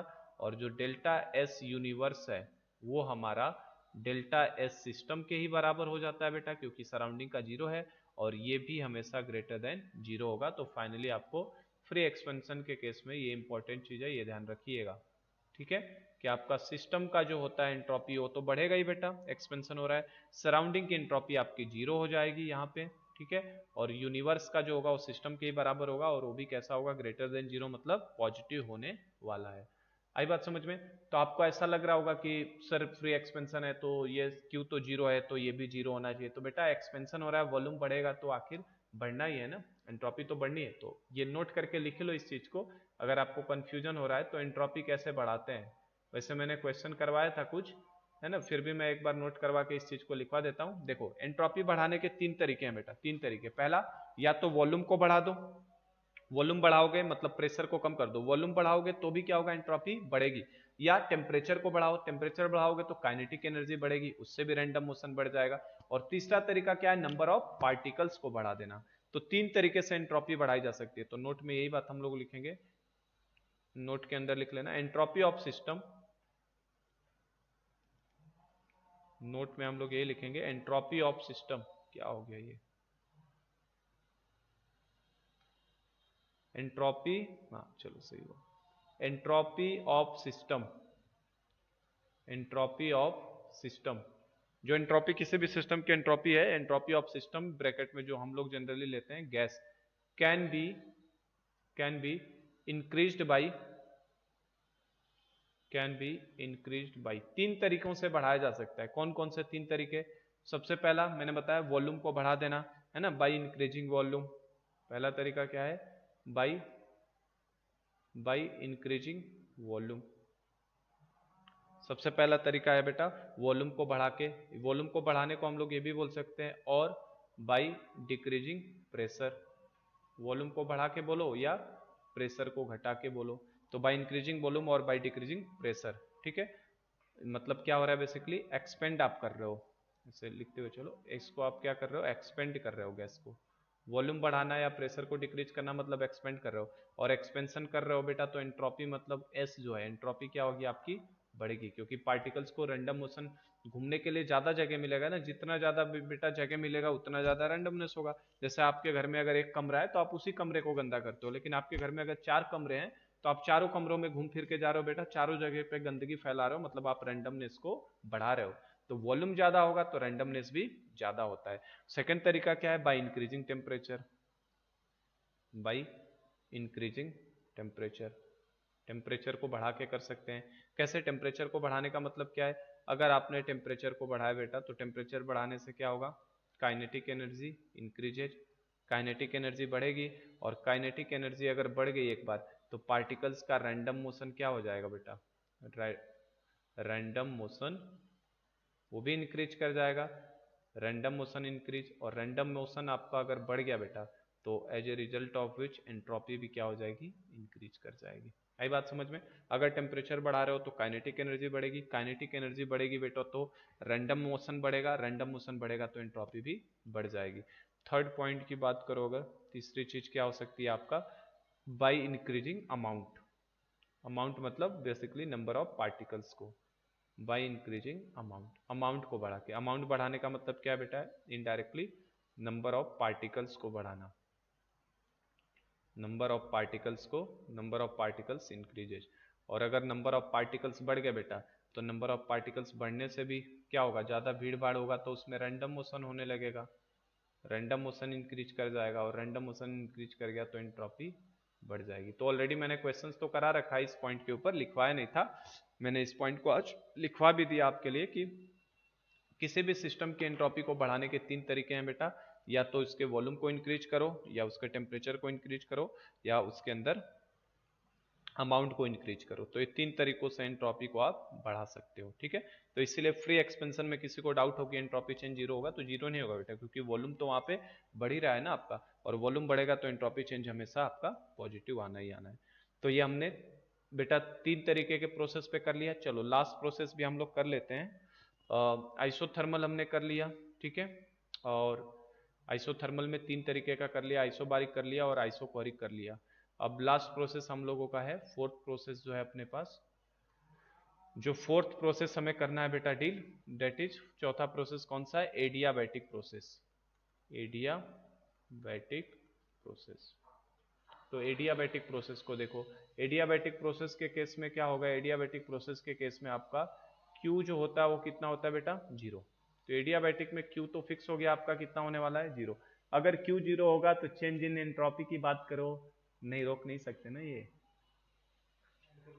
नहीं इक्वल टू कितना हो जाएगा एडियाबैटिक प्रोसेस के लिए, Q इज इक्वल टू होता है बेटा हमारे लिए जीरो, है ना। तो Q तो जीरो हो जाएगा। आप एडियाबैटिक प्रोसेस है तो there is no heat exchange between system and surrounding, तो आपका Q तो हमेशा जीरो रहेगा बेटा। और क्या वेरिएबल रहेगा यहाँ पे, प्रेशर, वॉल्यूम एंड टेम्परेचर, ये तीनों चीजें हमारे लिए क्या होंगी, वेरिएबल होती है। हमने देख रखा है एडियाबैटिक प्रोसेस में प्रेशर भी चेंज होता था बेटा, वॉल्यूम भी चेंज होता है और टेम्परेचर भी। हाँ हीट एक्सचेंज जरूर जीरो होता है, मतलब इसके लिए Q एक्चुअल जो आपका हीट एक्सचेंज हमेशा होगा बेटा वो किसके बराबर होगा, जीरो के बराबर। चाहे आपका प्रोसेस बेटा रिवर्सिबल हो, चाहे आपके लिए प्रोसेस इरिवर्सिबल हो, एडियाबैटिक प्रोसेस का तो हमेशा ही हीट एक्सचेंज कितना रहने वाला है, जीरो। अब हम लोग अलग अलग ले लेते हैं इसके अंदर। पहले हम लोग इसका ले लेते हैं बेटा रिवर्सिबल एडियाबैटिक, रिवर्सिबल एडियाबैटिक। तो अगर रिवर्सिबल एडियाबैटिक प्रोसेस की बात करोगे तो रिवर्सिबल एडियाबैटिक प्रोसेस में सबसे पहले लिख लो मेन पॉइंट क्या है, क्योंकि ये रिवर्सिबल प्रोसेस है तो डेल्टा एस यूनिवर्स किसके बराबर होने वाला है, जीरो के। डेल्टा एस यूनिवर्स तो जीरो के बराबर होगा बेटा, मतलब इसके लिए तो डेल्टा एस सिस्टम जो होता है वो किसके बराबर होता है, minus delta S of surrounding के, सही है कि नहीं। अब चूंकि देखो हीट एक्सचेंज जो एक्चुअली में हो रहा है बेटा, क्यू एक्चुअल कितना हो रहा है, जीरो। अगर क्यू एक्चुअल जीरो हो रहा है, देखो मैं नीचे लिख रहा हूँ यहाँ पे, अगर हमारा बेटा क्यू एक्चुअल, देखो क्यू एक्चुअल हमारा किसके बराबर है बेटा, जीरो के बराबर। क्यू एक्चुअल किसके बराबर है, जीरो के। अगर क्यू एक्चुअल आपका जीरो है बेटा तो इसका मतलब डेल्टा एस सराउंडिंग की बात की जाए अगर, तो डेल्टा एस सराउंडिंग होता ही क्या था, Q actual minus of Q actual. Minus क्यों लगाते थे, क्योंकि हम मान रहे हैं कि सराउंडिंग हीट दे रहा है, तो minus Q actual by T2 final temperature लेते थे। तो बेटा ये सेल डेल्टा सराउंडिंग इसके बराबर हो जाएगा, जीरो के ही होगा। और चूंकि ये रिवर्सिबल एडियाबैटिक प्रोसेस है तो बेटा यूनिवर्स का जीरो होना चाहिए था। अब देख सकते हो आप सिस्टम का जो डेल्टा एस होगा वो सराउंडिंग के बराबर ही होता है बेटा, तो अगर सराउंडिंग का जीरो है तो जाहिर सी बात है डेल्टा एस ऑफ सिस्टम भी क्या होगा, इसलिए जीरो के ही बराबर होगा। डेल्टा एस ऑफ सिस्टम की बात करो तो ये क्या होगा, जीरो। तो बेटा रिवर्सिबल प्रोसेस के अंदर, रिवर्सिबल प्रोसेस में आपका डेल्टा एस सिस्टम भी जीरो हो जाता है, डेल्टा एस सिस्टम भी आपका जीरो होता है, डेल्टा एस सराउंडिंग भी आपके लिए जीरो होता है, और आपका डेल्टा एस यूनिवर्स भी जीरो के बराबर होता है। डेल्टा एस यूनिवर्स तो खैर होता ही है। तो ये हमें मेन समझ में आता है यहाँ पे कि अगर हमारे पास प्रोसेस एडियाबैटिक ले ली जाए तो एडियाबैटिक प्रोसेस की खास बात क्या होगी बेटा, डेल्टा एस सिस्टम भी जीरो होगा, डेल्टा एस सराउंडिंग भी जीरो होगा, और डेल्टा एस यूनिवर्स भी जीरो हो गया। एक तो ये तरीका हो गया बेटा ऐसे प्रूव करने का कि आपका हीट एक्सचेंज चूंकि नहीं हो रहा है तो क्यू जीरो है, तो उसके बेसिस से मैंने कर दिया आपका कि सराउंडिंग का जीरो होगा, तो उस हिसाब से सिस्टम का भी जीरो होगा। अब मैंने आपको बोला था बेटा, अगर याद हो तो, कि जो ये फॉर्मूला है आपका, पीछे दिखाता हूं मैं आपको, जो हम लोगों ने फॉर्मूला लिखा है बेटा, जो हमने ये फॉर्मूला लिखे हैं, यहाँ पे मैंने लिखवाया था यूनिवर्सल फॉर्मूला है ये, आपको याद हो, ये मैंने क्या लिखवाया था, delta S is equal to N C B L N T two by T one plus N R L N B two by one. ये एक यूनिवर्सल फॉर्मूला है, ये हर चेंज के लिए लग सकता है बेटा, किसी भी दो पॉइंट के बीच में, चाहे रिवर्सिबल प्रोसेस की बात करो चाहे इरिवर्सिबल प्रोसेस की बात करो, है ना।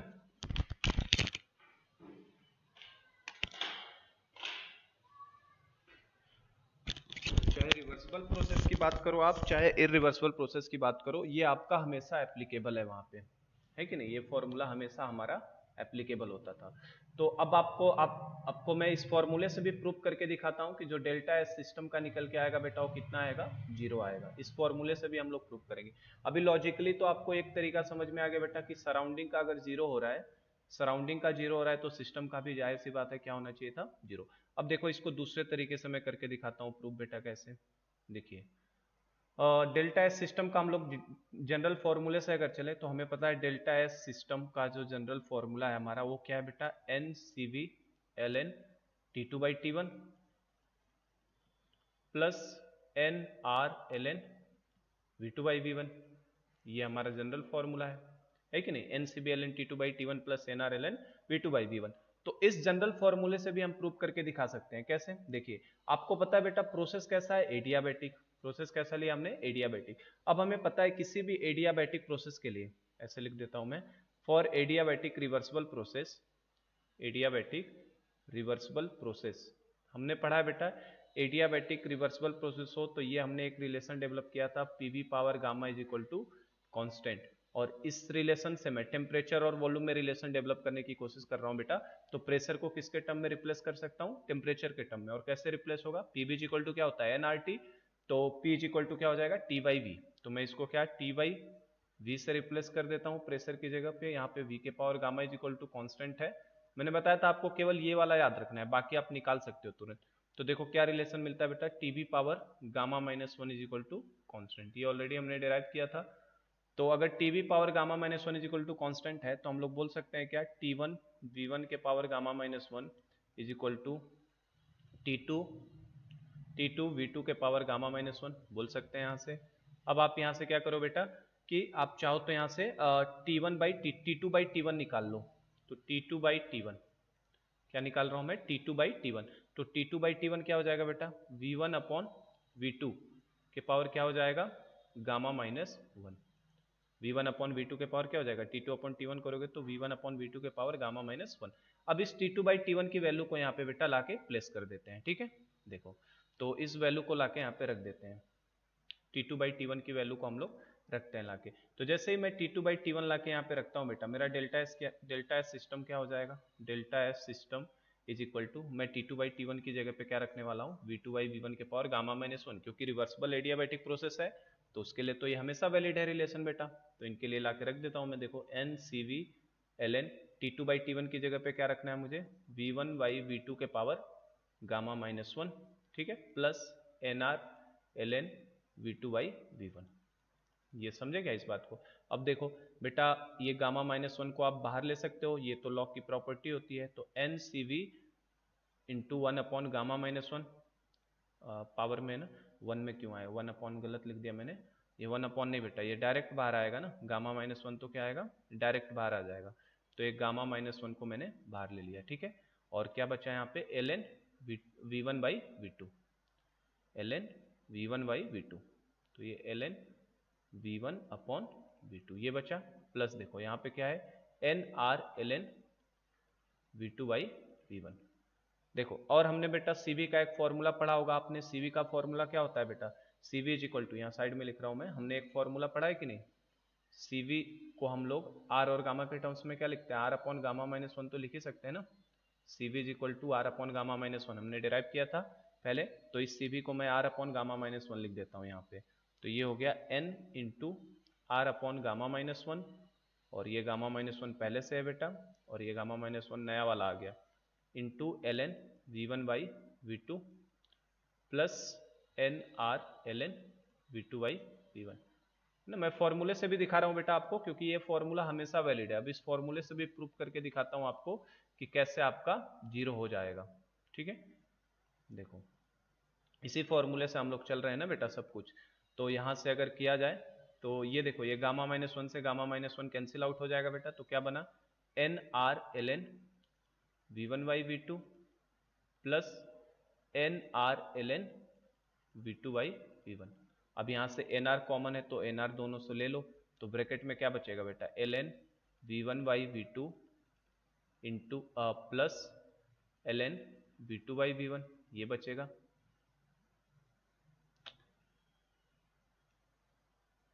ये बचेगा हमारे पास। ठीक है, कॉमन लेते ही। अब आपको पता हो L N M plus L N N लिखा हो बेटा, तो L N M into N लिख ही सकते हैं इसको। तो ये क्या हो जाएगा, एन आर, यहाँ पे क्या लिख दोगे, L N V one upon V two into V two upon V one लिख सकते हैं। और आप देखो बेटा, तो V2 से V2 कैंसिल आउट, V1 से V1, तो क्या बचेगा, ln1 बचेगा। और ln1 का मतलब कितना हो गया बेटा, 0 हो जाएगी वैल्यू। nr ln1 हो गया, तो इसका मतलब वैल्यू कितनी आ गई, 0। तो आपको देखो दो तरीकों से मैंने प्रूव करके दिखा दिया है बेटा। एक आप देख सकते हो, यहां से समझ में आ रहा है कि रिवर्सिबल प्रोसेस है तो एक्चुअल हीट एक्सचेंज 0 होगा।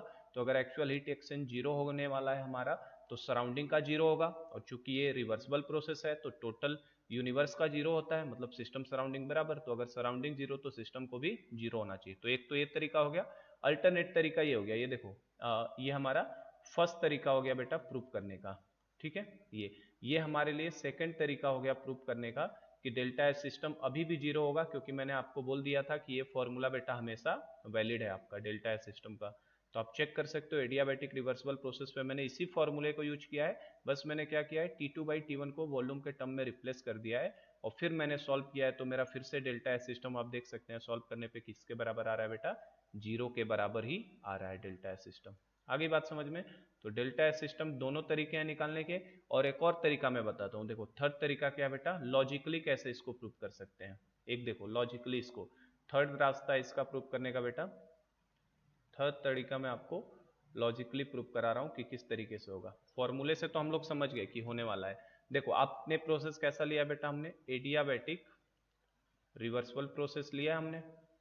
ठीक है, एडियाबैटिक रिवर्सिबल प्रोसेस लिया है। अच्छा, एडियाबैटिक रिवर्सिबल प्रोसेस अगर लिया है बेटा, तो एडियाबैटिक में हमने पढ़ा था अगर हमारा वॉल्यूम, अगर एडियाबैटिक प्रोसेस में आपका वॉल्यूम इंक्रीज करे, वॉल्यूम इंक्रीज करने का मतलब क्या करवा रहे हो आप बेटा, एक्सपेंशन करवा रहे हो। अगर आप एक्सपेंशन करवाते हो बेटा, तो उस समय टेम्परेचर क्या होता है आपका, टेम्परेचर डिक्रीज होता है कि इंक्रीज होता है कि कांस्टेंट रहता है। तो हमने पढ़ा है during adiabatic expansion temperature decreases, मतलब कूलिंग होता था। और ड्यूरिंग एडियाबैटिक कंप्रेशन हमारा टेम्परेचर बढ़ जाता था बेटा, हीटिंग हो जाता था। तो टेम्परेचर भी क्या होगा, डिक्रीज होगा। डिक्रीज होने का मतलब कूलिंग होगा। ये हमने फर्स्ट लॉ ऑफ थर्मोडायनेमिक्स में पढ़ा था। अगर नहीं याद आ रहा है तो देखो यहाँ पे साइड में मैं बता देता हूँ आपको ये कैसे हो रहा है बेटा। ये चीज कैसे होती है, हमें पता है कि डेल्टा यू बराबर क्या होता है, Q plus W, first law के हिसाब से। चूंकि एडियाबैटिक प्रोसेस का क्यू हो जाता था 0, तो हमें पता चलता था डेल्टा यू बराबर क्या हो जाता है, डब्ल्यू। तो अगर बेटा वर्क निगेटिव आएगा आपका, वर्क निगेटिव आएगा तो डेल्टा यू भी क्या होगा, डिक्रीज होगा, ये भी निगेटिव आएगा। ठीक है, और अगर आपका वर्क बेटा पॉजिटिव आएगा तो डेल्टा यू भी कैसा आएगा, पॉजिटिव। पॉजिटिव आने का मतलब बढ़ना। और यहां से हम लोग समझ सकते हैं अगर वर्क निगेटिव हो रहा है तो वर्क निगेटिव होने का मतलब क्या बेटा, सिस्टम द्वारा काम किया जा रहा है। और अगर वर्क बाई सिस्टम होता है, कभी भी सिस्टम काम करता है तो कैसा काम करता है, निगेटिव वर्क दिखाया जाता है। और सिस्टम पे आप काम करते हो तो कैसा होता है बेटा, पॉजिटिव होता है। तो अगर आप सिस्टम के द्वारा काम करोगे मतलब निगेटिव होने का मतलब क्या होता है बेटा, ये एक्सपेंशन होता है। निगेटिव होने का मतलब क्या होता है, एक्सपेंशन। और वर्क आप सिस्टम पे अगर कभी काम करते हो तो पॉजिटिव होने का मतलब क्या होता है, सिस्टम पे हम लोग कंप्रेशन करते हैं ना, कंप्रेस करेंगे उसे। तो कंप्रेशन के दौरान इंटरनल एनर्जी बढ़ती है और एक्सपेंशन के दौरान इंटरनल एनर्जी घटती है। इंटरनल एनर्जी घटने का मतलब ही क्या होता है इनडायरेक्टली बेटा, टेम्परेचर का डिक्रीज होना। इंटरनल एनर्जी कम होने का मतलब टेम्परेचर डिक्रीज होना। और इंटरनल एनर्जी बढ़ने का मतलब होता है बेटा आपका इनडायरेक्टली टेम्परेचर का बढ़ना। तो ये ऑलरेडी हमने फर्स्ट लॉ ऑफ थर्मोडायनेमिक्स में ये सब कर दिया है, फिर भी मैंने समझा दिया वापस एक बार आपको कि अगर आपका वॉल्यूम हो रहा है, एक्सपेंशन होगा, और चूंकि ये रिवर्स एडियाबैटिक प्रोसेस है तो बेटा टेम्परेचर डिक्रीज होगा। अगर ये वॉल्यूम कंप्रेस करते तो टेम्परेचर आपका बढ़ता। अच्छा, कल इसमें मैंने पीछे आपको देखो क्या बताया बेटा, कि अगर हमें हमें 3 तरीके से एंट्रोपी को बढ़ा सकते थे, 3 तरीके से, या तो इंक्रीज करो वॉल्यूम को, या टेम्परेचर को, या अमाउंट को। अगर वॉल्यूम बढ़ाओगे तो एंट्रोपी बढ़ेगा, टेम्परेचर बढ़ाओगे तो भी एंट्रोपी बढ़ेगा, अमाउंट बढ़ाओगे तो भी एंट्रोपी बढ़ेगा। तो यहाँ से हमें क्या समझ में आ रहा है, अगर मेरा वॉल्यूम बेटा एक्सपेंशन हो रहा है, एक्सपेंशन हो रहा है, तो जाहिर सी बात है यहाँ पे एंट्रोपी में क्या हुआ होगा, इंक्रीज हुआ होगा। एंट्रोपी, एंट्रोपी जो हमारा एस है वो क्या हुआ होगा बेटा, इंक्रीजेज। वॉल्यूम बढ़ाने से तो एंट्रोपी बढ़ती है ना। और क्या टेम्परेचर घटाने से बेटा एंट्रोपी कम होगी, क्योंकि टेम्परेचर घटाओगे तो काइनेटिक एनर्जी मॉलिक्यूल्स की घटेगी, और काइनेटिक एनर्जी अगर घटेगी तो उसकी एंट्रोपी भी घटेगी। तो आप देख सकते हो बेटा ये प्रोसेस कैसा है, एडियाबैटिक रिवर्सिबल प्रोसेस। और रिवर्सिबल प्रोसेस तो हमेशा बेटा इक्विलिब्रियम पे होती है। मतलब मेरा जितना वॉल्यूम बढ़ाने से एंट्रोपी में जितना भी इंक्रीमेंट हुआ, जितना भी मतलब एंट्रोपी बढ़ी, उतना ही टेम्परेचर के कम होने की वजह से एंट्रोपी क्या हो गया, नलीफाई कर दिया उसने। मतलब बढ़ी हुई एंट्रोपी को, वॉल्यूम बढ़ाने से एंट्रोपी तो बढ़ी, बिल्कुल सही है, लेकिन जैसे वॉल्यूम बढ़ा तो एडियाबैटिक प्रोसेस में टेम्परेचर भी घटेगा, कूलिंग होने लगेगी, और टेम्परेचर घटा मतलब एंट्रोपी गिरने लगेगी। तो बेटा जितना एंट्रोपी बढ़ा है उसी के करेस्पॉन्डिंग एंट्रोपी कम भी हो गया। यही तो हमारी खास बात होती है, रिवर्सिबल प्रोसेस में क्या होता है, इक्विलिब्रियम हमेशा रहता है। तो जितनी एंट्रोपी आपकी बढ़ी रही है उसी हिसाब से एंट्रोपी भी आपकी कम हो रही है। इसीलिए बेटा जो नेट एंट्रोपी को देखोगे आप, दोनों का कॉमुलेटिव इफेक्ट को देखोगे, तो एंट्रोपी आपकी कांस्टेंट बनी रहेगी, ये चेंज होने वाली नहीं है। होपफुली बात समझ में आ रही होगी कि क्या कहना चाहता हूं मैं। वॉल्यूम बढ़ाने से, ये लॉजिकली समझा रहा हूं मैं, लॉजिकली, थ्योरेटिकली तो हमने प्रूव कर लिया है बेटा कि किस तरीके से होगा। लॉजिकली क्या है, वॉल्यूम बढ़ने से टेम्परेचर कम होता है, मतलब आप एंट्रोपी बढ़ा रहे हो तो एंट्रोपी उल्टे कम हो रही है। आप कहोगे कि सर कंप्रेशन कर दिया, कोई दिक्कत नहीं। अगर वॉल्यूम घटाओगे बेटा, वॉल्यूम घटाओगे तो यहाँ एंट्रोपी घटेगी, तो वॉल्यूम घटाओगे तो टेम्परेचर भी तो बढ़ेगा एडियाबैटिक में, तो टेम्परेचर बढ़ेगा तो फिर से एंट्रोपी बढ़ेगी। मतलब ओवरऑल दोनों का क्युमुलेटिव इफेक्ट क्या आएगा, एस कांस्टेंट हो जाएगा। और एस कांस्टेंट होने का मतलब ही हो गया कि डेल्टा एस ऑफ सिस्टम जो होगा वो किसके बराबर हो जाएगा, जीरो के बराबर, क्योंकि सिस्टम में कोई भी एंट्रोपी में चेंज हमें दिखाई नहीं देगा। तो तीन तरीके से मैंने प्रूव कर दिया है कि एडियाबैटिक प्रोसेस में, रिवर्सिबल प्रोसेस में आपका डेल्टा एस सिस्टम किसके बराबर होता है, जीरो के बराबर हो जाएगा बेटा, क्योंकि एस कांस्टेंट है तो डेल्टा एस सिस्टम किसके बराबर, जीरो के। तो ऐसे प्रोसेस को देखो, ऐसे प्रोसेस को बेटा, इस तरीके के प्रोसेस को हम लोग बेटा आइसोएंट्रोपिक प्रोसेस बोलते हैं, क्योंकि डेल्टा एस तो चेंज नहीं हो रहा है ना। तो हम लोग यही बात लिख सकते हैं बेटा यहां से, in adiabatic reversible process, in adiabatic reversible process, in adiabatic reversible process entropy remains constant, entropy remains constant, entropy आपका कांस्टेंट बना हुआ है, that is, entropy remains constant का मतलब हो गया बेटा that is delta S is equal to zero. So adiabatic, adiabatic reversible process are known as, adiabatic reversible process are known as isoentropic process, isoentropic process। देखो बेटा हमने nature को तो जस्टिस पसंद है बेटा, हम लोगों ने पढ़ा था आइसोबारिक प्रोसेस कांस्टेंट प्रेशर पे, आइसोकोहरिक प्रोसेस कांस्टेंट वॉल्यूम पे, आइसोथर्मल प्रोसेस कांस्टेंट टेम्परेचर पे। तो बेटा एक एंट्रोपी के रिलेटेड भी टर्म होना चाहिए ना, तो देखो एंट्रोपी से रिलेटेड टर्म क्या आ जाता है बेटा, आइसोएंट्रोपिक प्रोसेस। समझे क्या बात को। तो आइसोएंट्रोपिक प्रोसेस कभी पूछे तो आइसोएंट्रोपिक प्रोसेस ऐसा प्रोसेस होता है जिसमें चेंज इन एंट्रोपी क्या होता है, जीरो। आइसो मतलब सेम, एंट्रोपिक मतलब एंट्रोपी का सेम होना बेटा, तो एंट्रोपी में कोई चेंज ना हो, ऐसे को आइसोएंट्रोपिक बोलते हैं। और ध्यान से, कौन सा प्रोसेस आइसोएंट्रोपिक कहलाता है बेटा, एडियाबैटिक रिवर्सिबल, ये बहुत हाईलाइटेड है, रिवर्सिबल आपका हाईलाइट होना चाहिए, इरिवर्सिबल वाला नहीं कहलाता। कौन सा कहलाता है, रिवर्सिबल वाला। इसको मैं बताऊंगा अभी हम लोग इरिवर्सिबल पे आएंगे तो समझ में आएगा आपको बेटा। एडियाबैटिक, हमसे क्वेश्चन पूछ ले all adiabatic process are isentropic process, तो ये स्टेटमेंट गलत, कि अगर जब तक उसने रिवर्सिबल वर्ड मेंशन नहीं किया तब तक ये स्टेटमेंट सही होने वाला नहीं है। Only adiabatic reversible process are isentropic process, adiabatic irreversible process कभी भी आइसोएंट्रोपिक नहीं होता है, ध्यान रखना। केवल कौन सा, एडियाबैटिक रिवर्सिबल प्रोसेस आइसोएंट्रोपिक कहलाते हैं। आइसोएंट्रोपिक का मतलब जिनका डेल्टा एस किसके बराबर होता है बेटा, जीरो के बराबर होता है। हर तरह से प्रूफ हो गया। चलो अब इसका इरिवर्सिबल पार्ट ले लेते हैं बेटा। ये हमने पहले रिवर्सिबल में निकाल लिया। अब देखो इसका इरिवर्सिबल निकालते हैं। बी अगर इरिवर्सिबल एडियाबैटिक प्रोसेस हो जाए तो इरिवर्सिबल एडियाबैटिक प्रोसेस, ठीक है। तो इरिवर्सिबल के लिए देखो, अब ये थोड़ा सा बेटा लिटिल बिट थोड़ा सा आपको समझने वाला है। देखिए कैसा हो रहा है। जैसे सपोज करो पाथ ए से बेटा पाथ बी तक, मैंने बताया था इरिवर्सिबल के लिए अपने पास बेटा, रिवर्सिबल के लिए हमारा जो एंट्रोपी चेन डिफाइन होता है वो रिवर्सिबल पाथ के लिए होता है ना, इरिवर्सिबल के लिए तो होता नहीं है। तो सपोज करो ये ए से बी एक इरिवर्सिबल पाथ से जा रहा है सिस्टम। पहले तो एक चीज इसमें लिख लो बेटा कि इरिवर्सिबल एडियाबैटिक प्रोसेस है तो जो डेल्टा एस यूनिवर्स होगा it should be greater than zero, क्योंकि इरिवर्सिबल प्रोसेस है।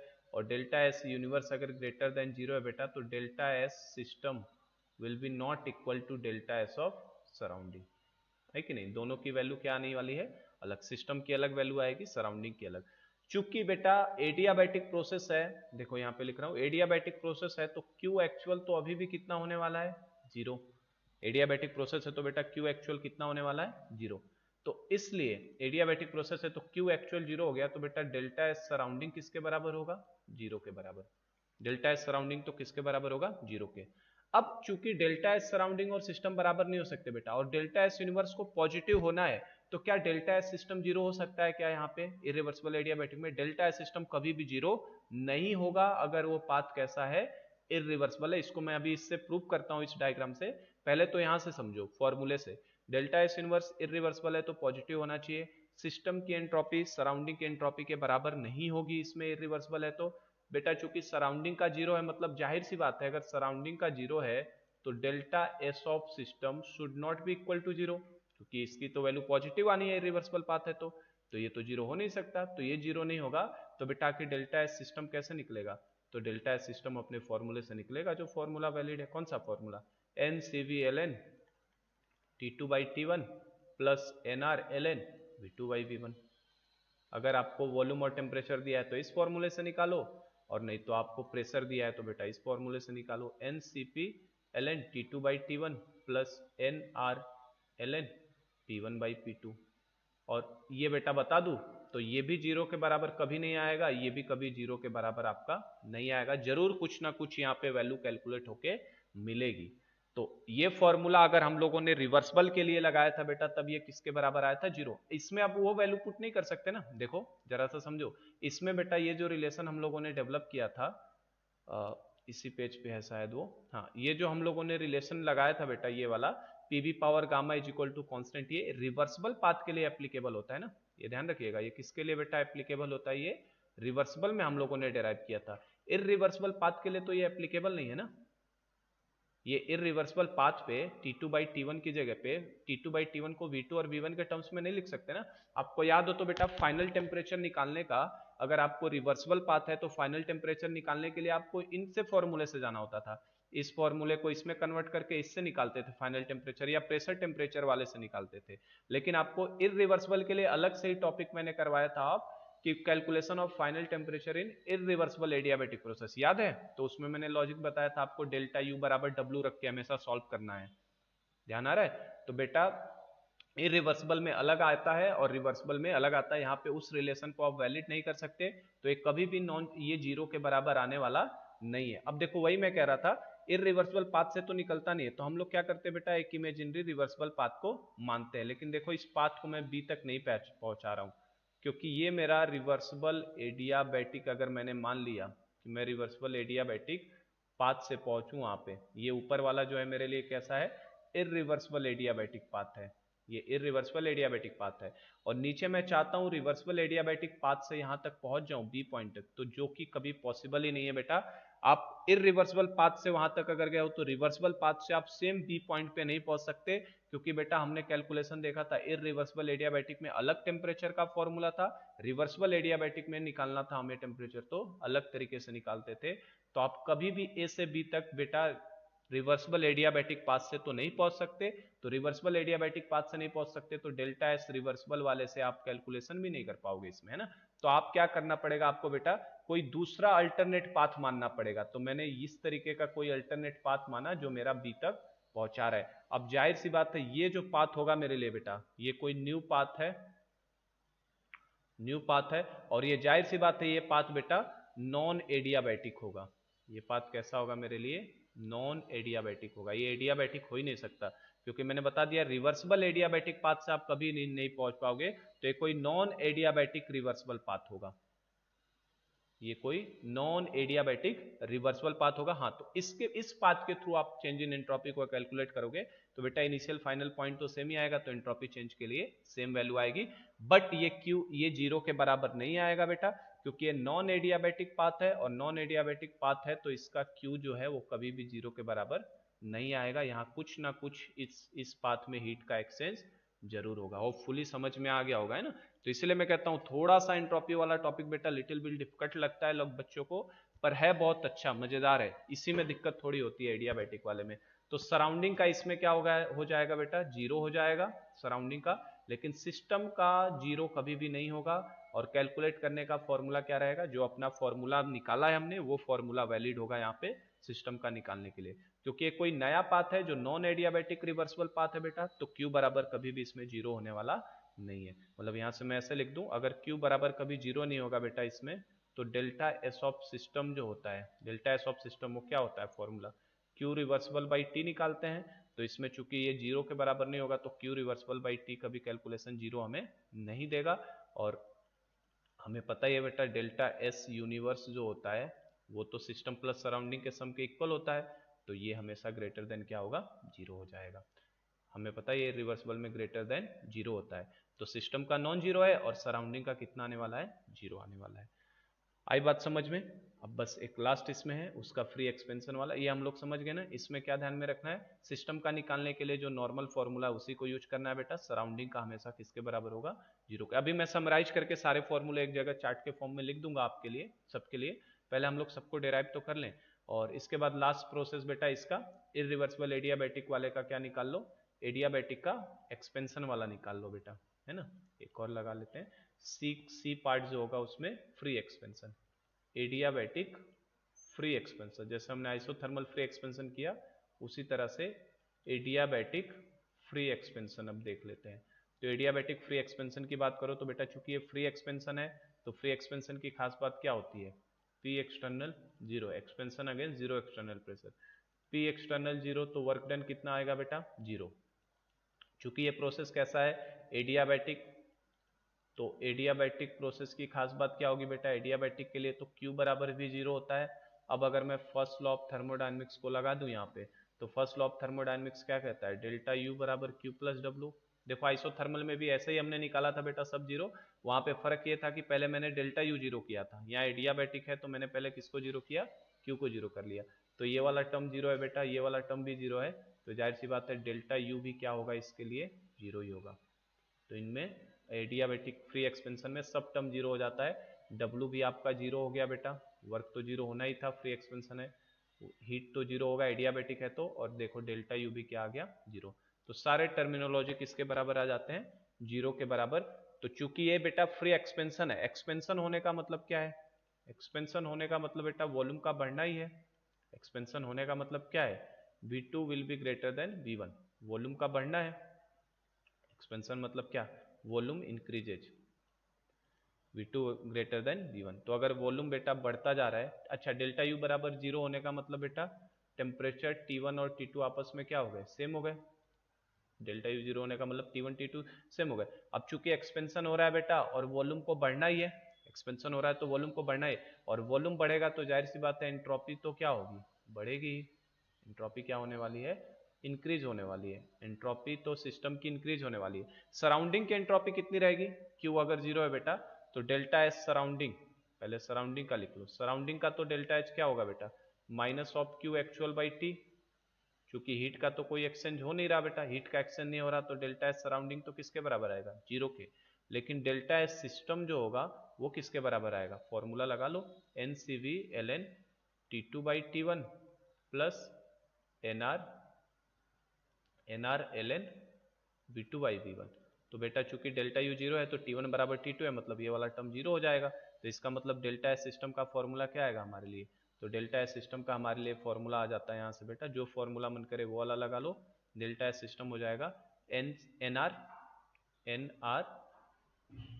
डेल्टा एस सिस्टम का फॉर्मूला बन जाएगा हमारे लिए NR ln V2/V1 ये लगा लो, या फिर आप ये लगा लो NR ln P1/P2, दोनों में से कोई भी फॉर्मूला लगाओ, दोनों वैलिड है।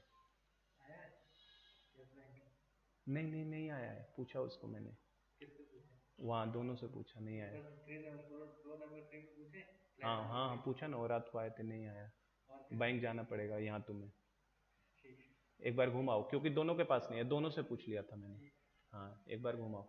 तो देखो डेल्टा एस सिस्टम बेटा क्या आ जाएगा आपका, NR ln V2/V1 और NR ln P1/P2, है ना। तो ये बन जाता है हमारा, किसके लिए बन गया बेटा, ये हमारा इरिवर्सिबल होना, फ्री एक्सपेंशन। तो देख सकते हो आप बेटा, डेल्टा एस यूनिवर्स अगर पूछ ले, डेल्टा एस यूनिवर्स पूछ ले, तो यूनिवर्स का डेल्टा एस तो क्या होता है, delta S system plus delta S surrounding. तो जो ये आने वाला है दोनों का सम बेटा, ये हमेशा ग्रेटर देन जीरो आएगा, क्योंकि सराउंडिंग का तो जीरो है, सराउंडिंग का जीरो है, लेकिन सिस्टम नॉन जीरो है ना, सिस्टम की वैल्यू कुछ ना कुछ आ ही रही है ना। तो मैंने आपको बता ही दिया था बेटा कि free expansion processes are irreversible in nature. देखो कल की क्लास में मैंने बताया था, कल नहीं मतलब कहाँ गया वो अपना, हम लोगों ने निकाला था ना बेटा, इरिवर्सिबल आइसोथर्मल फ्री एक्सपेंशन। तो देखो क्यू जीरो आया था, तो मैंने लिखा था free expansion is N irreversible process. तो यहाँ भी देखो वही बात हो रही है, सराउंडिंग का तो जीरो आता है, लेकिन सिस्टम का कैलकुलेट करना पड़ेगा। तो बेटा जो आइसोथर्मल फ्री एक्सपेंशन में सिस्टम का फॉर्मूला है, वही आप देख सकते हो आइसोथर्मल एडियाबैटिक वाले में भी सेम वही फॉर्मूला आपका निकल के आता है। तो दोनों के एक्सपेंशन का फॉर्मूला सेम होता है, और यहाँ से आप ये लिख सकते हो free expansion is N irreversible process. तो फ्री एक्सपेंशन बोल दे अगर, तो चाहे एडियाबैटिक का फ्री एक्सपेंशन हो, चाहे आइसोथर्मल का फ्री एक्सपेंशन हो, दोनों के लिए सेम वैल्यू आती है, free expansion is N irreversible process. तो फ्री एक्सपेंशन चाहे एडियाबैटिक का कराओ चाहे आइसोथर्मल का कराओ, दोनों का मीनिंग सेम आएगा। अब चलो जस्ट मैं आपको बेटा एक बार पीछे सारे फॉर्मूले दिखा देता हूं, क्योंकि हमने सारे प्रोसेस के लिए निकाल लिया, बस हमको न्यूमेरिकल क्वेश्चंस प्रैक्टिस करने हैं इनके ऊपर, ठीक है। तो हम लोग यहां से देख लेते हैं एक बार फॉर्मूला आइसोक्वारिक के लिए। देखो बेटा मेन फॉर्मूले तो ये ध्यान में रखो, NCV ln T2/T1 plus NR ln V2/V1, और CP के टर्म्स में ये। आइसोक्वारिक में क्या करना था, वॉल्यूम वाले टर्म को जीरो कर दो, तो NCV ln T2/T1 लगा लेंगे, ठीक है। आइसोक्वारिक में रिवर्सिबल के लिए इस तरीके से। इरिवर्सिबल आएगा बेटा, तो इरिवर्सिबल के लिए आपको सिस्टम का तो सेम रहेगा, सराउंडिंग का आपका थोड़ा सा बदल जाता है बेटा, है कि नहीं।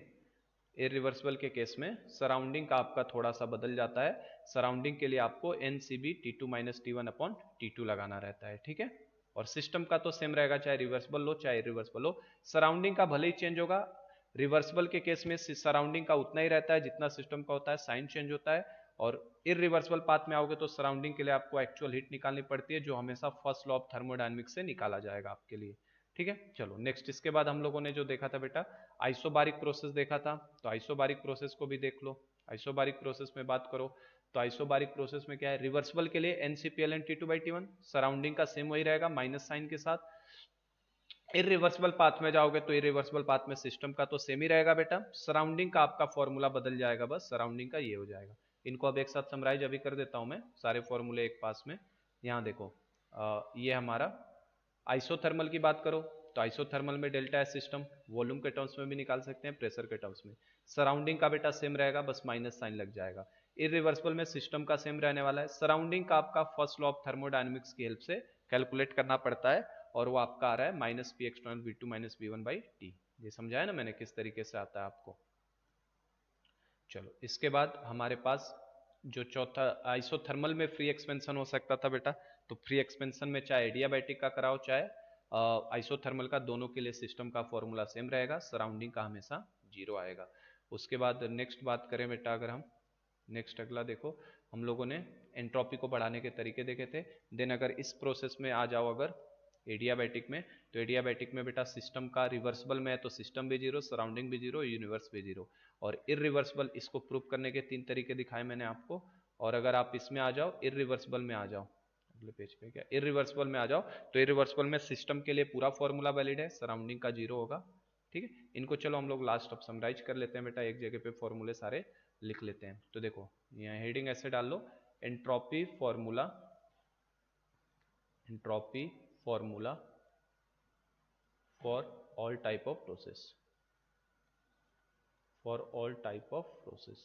तो एक जगह पे मैं सारे फॉर्मूलों को समराइज करा देता हूँ आपके लिए, जितने भी हम लोगों ने फॉर्मूले निकाले हैं सारे फॉर्मूले हम लोग एक साथ लिख लेते हैं बेटा, ठीक है।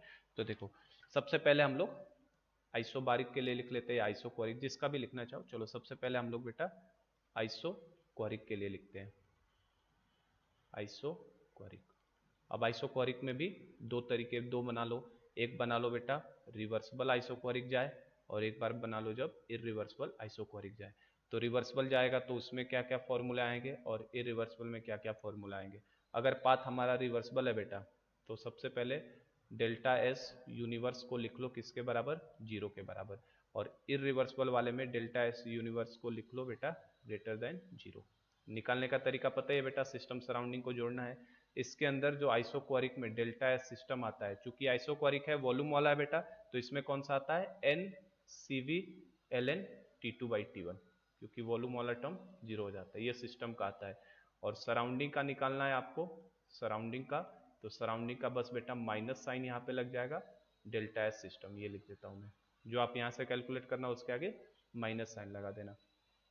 अगर आप बेटा इसमें आते हो इरिवर्सिबल आइसोक्वारिक में, तो यहाँ भी सिस्टम का सेम रहेगा, एन सी वी एल एन T2/T1, कोई चेंज नहीं, सिस्टम का सेम रहेगा। हाँ सराउंडिंग का यहाँ पे चेंज हो जाएगा। सराउंडिंग का फॉर्मूला हम लोगों ने निकाला था बेटा, तो Q एक्चुअल बाई T निकालते हैं, और एक्चुअल जो हीट एक्सचेंज होता है कांस्टेंट वॉल्यूम पे वो कितना होता है बेटा, NCB T2 - T1, और डिवाइडेड बाई नीचे सराउंडिंग का टेम्परेचर बेटा हमेशा फाइनल टेम्परेचर लेना होता है T2। तो ये देखो ये खत्म हो गया। यही सब चीजें हम लोग तब से सीख रहे हैं, ये समराइज कर दे रहा हूँ सारे फॉर्मूले ताकि आपको आसानी रहेगी। सेकंड अगर आइसोबारिक की बात करो, आइसोबारिक ले लो। अब आइसोबारिक में भी दो ले सकते हैं, एक रिवर्सिबल और एक इरिवर्सिबल। तो बेटा रिवर्सिबल में कैसा होगा और इरिवर्सिबल में कैसा होगा। तो सबसे पहले रिवर्सिबल में जब भी रिवर्सिबल बोल रहा है तो यूनिवर्स का किसके बराबर होने वाला है, 0 के, और इसमें यूनिवर्स का जो है वो 0 के बराबर नहीं होगा, ग्रेटर देन 0। अब बात करो डेल्टा एस सिस्टम, तो डेल्टा एस सिस्टम बेटा क्या हो जाएगा, चूंकि आइसोबारिक है प्रेशर वाला टर्म आएगा, टेम्परेचर वाले प्रेशर वाला टर्म से लेना है, तो प्रेशर वाले से लोगे तो क्या लिखोगे, NCP/Ln T2/T1, ठीक है। ये पीछे से आप मिला भी लेना एक बार बेटा, और इसमें भी तुरंत लिख लो डेल्टा एस सिस्टम, इसका भी सेम रहने वाला है, चेंज नहीं होगा, NCP/Ln T2/T1। ये बेटा आप लोग पीछे से एक बार मिला भी लेना, मुझे फॉर्मूला एग्जैक्टली याद नहीं है लेकिन अभी हमने डिराइव किया है तो मुझे ध्यान में आ रहा है कि यही सब फॉर्मूले हमारे लग रहे थे, NCP/Ln T2/T1। यहाँ पे अगर सराउंडिंग का पूछ ले तो सराउंडिंग का निकालने के लिए रिवर्सिबल में तो बेटा जितना सिस्टम का आएगा उसके आगे माइनस का साइन लगा दो। यहाँ पे अगर आपको सराउंडिंग का निकालना है तो यहाँ पे सराउंडिंग के लिए कांस्टेंट प्रेशर पे काम हो रहा है, तो NCV की जगह पे बस केवल आ जाएगा NCP T2 - T1 upon T2, है ना। यहाँ शायद 2 लिखने में गलती हो गई, यहाँ T2 है ना, T2। चेक कर लेते हैं एक बार जरा पीछे जाके बेटा कि क्या यही फॉर्मूले थे हमारे पास, एक बार चेक कर लेता हूँ, है ना। कंफर्मेशन तो हम लोग ले ही लें कि गलत ना लिख दें कहीं हम लोग। चलो देखो इसमें हम लोग NCB/Ln T2/T1 लिखे, इसका भी सराउंडिंग का तो बेटा उसके माइनस के बराबर, इरिवर्सिबल में NCB/Ln T2/T1, और सराउंडिंग का माइनस NCB T2 - T1 सही लिखा है बिल्कुल हमने। आइसोथर्मल वाले में बात करो, अगर आइसोथर्मल बोल रहा हूँ, एडियाबैटिक में बात करें तो आइसोबारिक में बात करें तो सिस्टम का NCP/Ln T2/T1 सही लिखा है, सराउंडिंग का बस माइनस लगा देते हैं, इसमें भी यही है माइनस NCP, ठीक है सही लिखा है बेटा हमने। अब आइसोथर्मल वाले में आ जाओ, आइसोथर्मल वाले में तो आइसोथर्मल में भी टेम्परेचर वाला टर्म 0 है बेटा, तो V2/V1 करना है, और यहाँ पे आपका, चलो तो आइसोथर्मल वाले में आ जाते हैं, कहाँ गया, हाँ थर्ड, तो ये 2 हो गए, थर्ड प्रोसेस लिखो, थर्ड हम लोगों का आइसोथर्मल रहेगा, आइसोथर्मल। और आइसोथर्मल में बेटा 3 बनाने पड़ेंगे मुझे, क्यों 3, क्यों आइसोथर्मल में, क्योंकि एक फ्री एक्सपेंशन भी तो है, रिवर्सिबल हो या इरिवर्सिबल हो या फ्री एक्सपेंशन हो। और फ्री एक्सपेंशन बेटा चाहे आइसोथर्मल का फ्री एक्सपेंशन लो चाहे आप एडियाबैटिक का फ्री एक्सपेंशन लो, आप देखे थे फॉर्मूला उनके केस में सेम आ रहे थे। तो इसमें बेटा डेल्टा एस यूनिवर्स का क्या होगा, इज इक्वल टू 0 होगा, इरिवर्सिबल है तो डेल्टा एस यूनिवर्स जो होगा वो ग्रेटर देन 0 होगा, और चूंकि फ्री एक्सपेंशन है तो फ्री एक्सपेंशन का भी बेटा डेल्टा एस यूनिवर्स 0 से बड़ा आता है, क्योंकि ये भी एक इरिवर्सिबल पाथ को फॉलो करता है, ठीक है।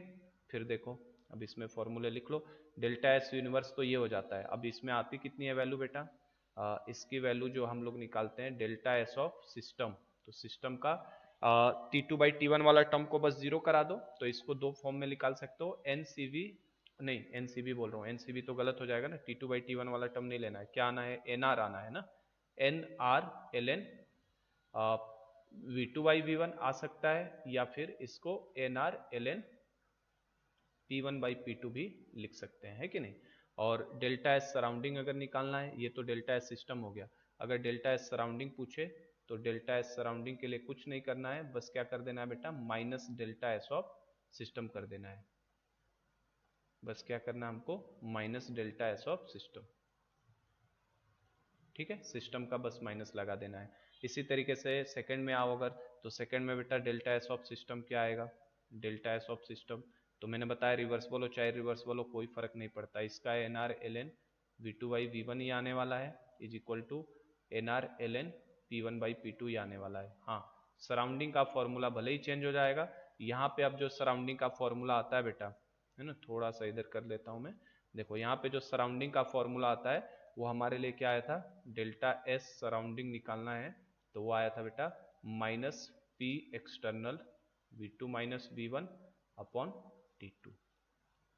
चेक कर लेता हूं मैं, यही फॉर्मूला आया था हमारे लिए, देख लो यहाँ से, कहाँ गया फॉर्मूला हम लोगों ने जो डिराइव किया, minus P external V2-V1 upon T, और T2 भी क्यों लिखे हम लोग, टी ही लिखे क्योंकि आइसोथर्मल प्रोसेस है, आइसोथर्मल है तो T2 भी लिखने की जरूरत नहीं है क्योंकि टेम्परेचर तो एक ही रहेगा ना बेटा, तो minus P external V2/V1 upon T लिख दो इसे, तो ये हमारा हो जाता है। सब एक जगह पे समराइज कर रहा हूँ फॉर्मूलों को, ध्यान से देख लीजिए, फिर एक क्वेश्चन हम लोग इसके ऊपर करेंगे।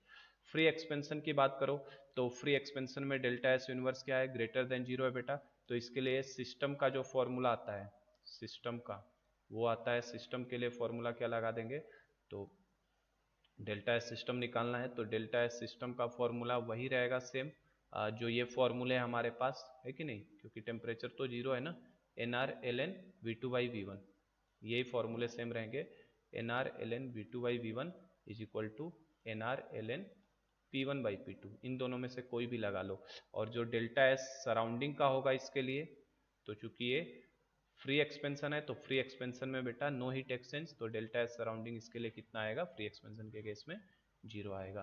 तो ये हमने कितने तीन प्रोसेस देख लिए, और लास्ट हम लोगों ने एडियाबैटिक देखा था, तो फोर्थ हम लोग एडियाबैटिक को भी कर लेते हैं। फोर्थ प्रोसेस कौन सा है, एडियाबैटिक। तो देखो मैंने आपको सारे फॉर्मूले एक जगह समराइज कर दिए हैं बेटा, एडियाबैटिक में भी तीन बना लेते हैं, एक रिवर्सिबल बना लो, एक इरिवर्सिबल बना लो, और एक आप फ्री एक्सपेंशन बना लो, ठीक है, फ्री एक्सपेंशन।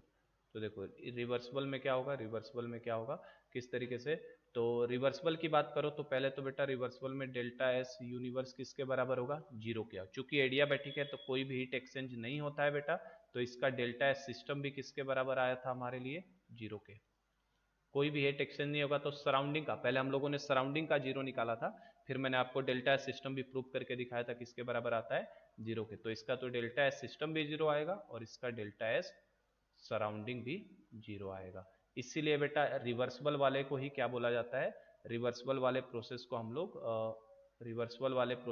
लोग क्या बोल देते हैं बेटा, आइसो एंट्रोपिक प्रोसेस, इसको हम लोग क्या बोल देते हैं, आइसो एंट्रोपिक प्रोसेस भी बोलते हैं रिवर्सिबल वाले को, ध्यान रखना क्योंकि सब इसमें जीरो है बेटा, यूनिवर्स का भी जीरो है, सिस्टम का भी जीरो है, सराउंडिंग का भी जीरो है। इरिवर्सिबल में यूनिवर्स का क्या होना है, पॉजिटिव होना है बेटा, यूनिवर्स का पॉजिटिव, और सिस्टम के लिए हमें पूरे फॉर्मूले से जाना पड़ता है, तो डेल्टा एस सिस्टम यहाँ पे पूरा फॉर्मूला लगेगा, क्या पूरा फॉर्मूला का मतलब क्या बेटा, NCV ln T2/T1 plus NR ln V2/V1 ये लगा लो, या फिर आप NCP ln T2/T1 plus NR ln P1/P2, ये पूरा आपको लगाना पड़ेगा यहाँ पे, है कि नहीं, ये सिस्टम का हो गया। सराउंडिंग के लिए क्या करना है इसमें, तो सराउंडिंग का करना है तो क्या करना चाहिए, डेल्टा एस सराउंडिंग कितना हो जाएगा बेटा, तो डेल्टा एस सराउंडिंग चाहे रिवर्सिबल हो चाहे इरिवर्सिबल हो, सराउंडिंग का तो जीरो ही होने वाला है क्योंकि कोई भी हीट एक्सचेंज नहीं होता, तो सराउंडिंग का कितना हो जाएगा, जीरो। और फ्री एक्सपेंशन की बात करो तो फ्री एक्सपेंशन के केस में क्या होने वाला है बेटा, डेल्टा एस यूनिवर्स का जो है वो पॉजिटिव होने वाला है, क्योंकि ये भी एक इरिवर्सिबल तरीके से होता है।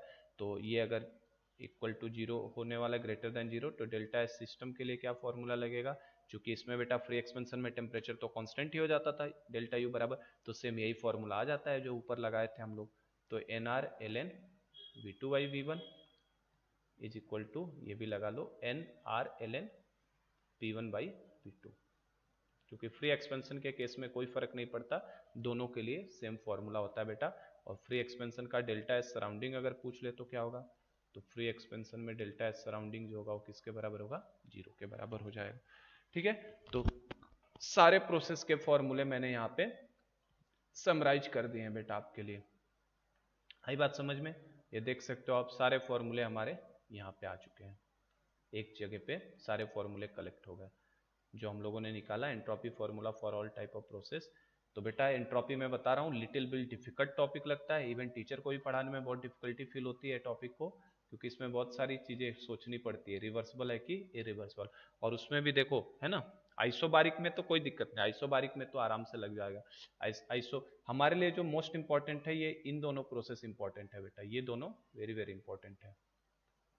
ठीक है, और आपको एक चीज मैंने बताई दिया था बेटा, सराउंडिंग में आपको कंफ्यूजन भले ही हो सकता है, बट सराउंडिंग का मैंने बताया था कि सराउंडिंग वाले क्वेश्चंस बहुत कम पूछे जाते हैं, है ना। तो एडियाबैटिक का अगर रिवर्सिबल है, फिर से थोड़ा हाईलाइट कर देता हूँ, रिवर्सिबल का सराउंडिंग जीरो भी रहेगा, इरिवर्सिबल में भी सराउंडिंग जीरो रहेगा, और आपका फ्री एक्सपेंशन के केस में भी सराउंडिंग का जीरो ही रहेगा,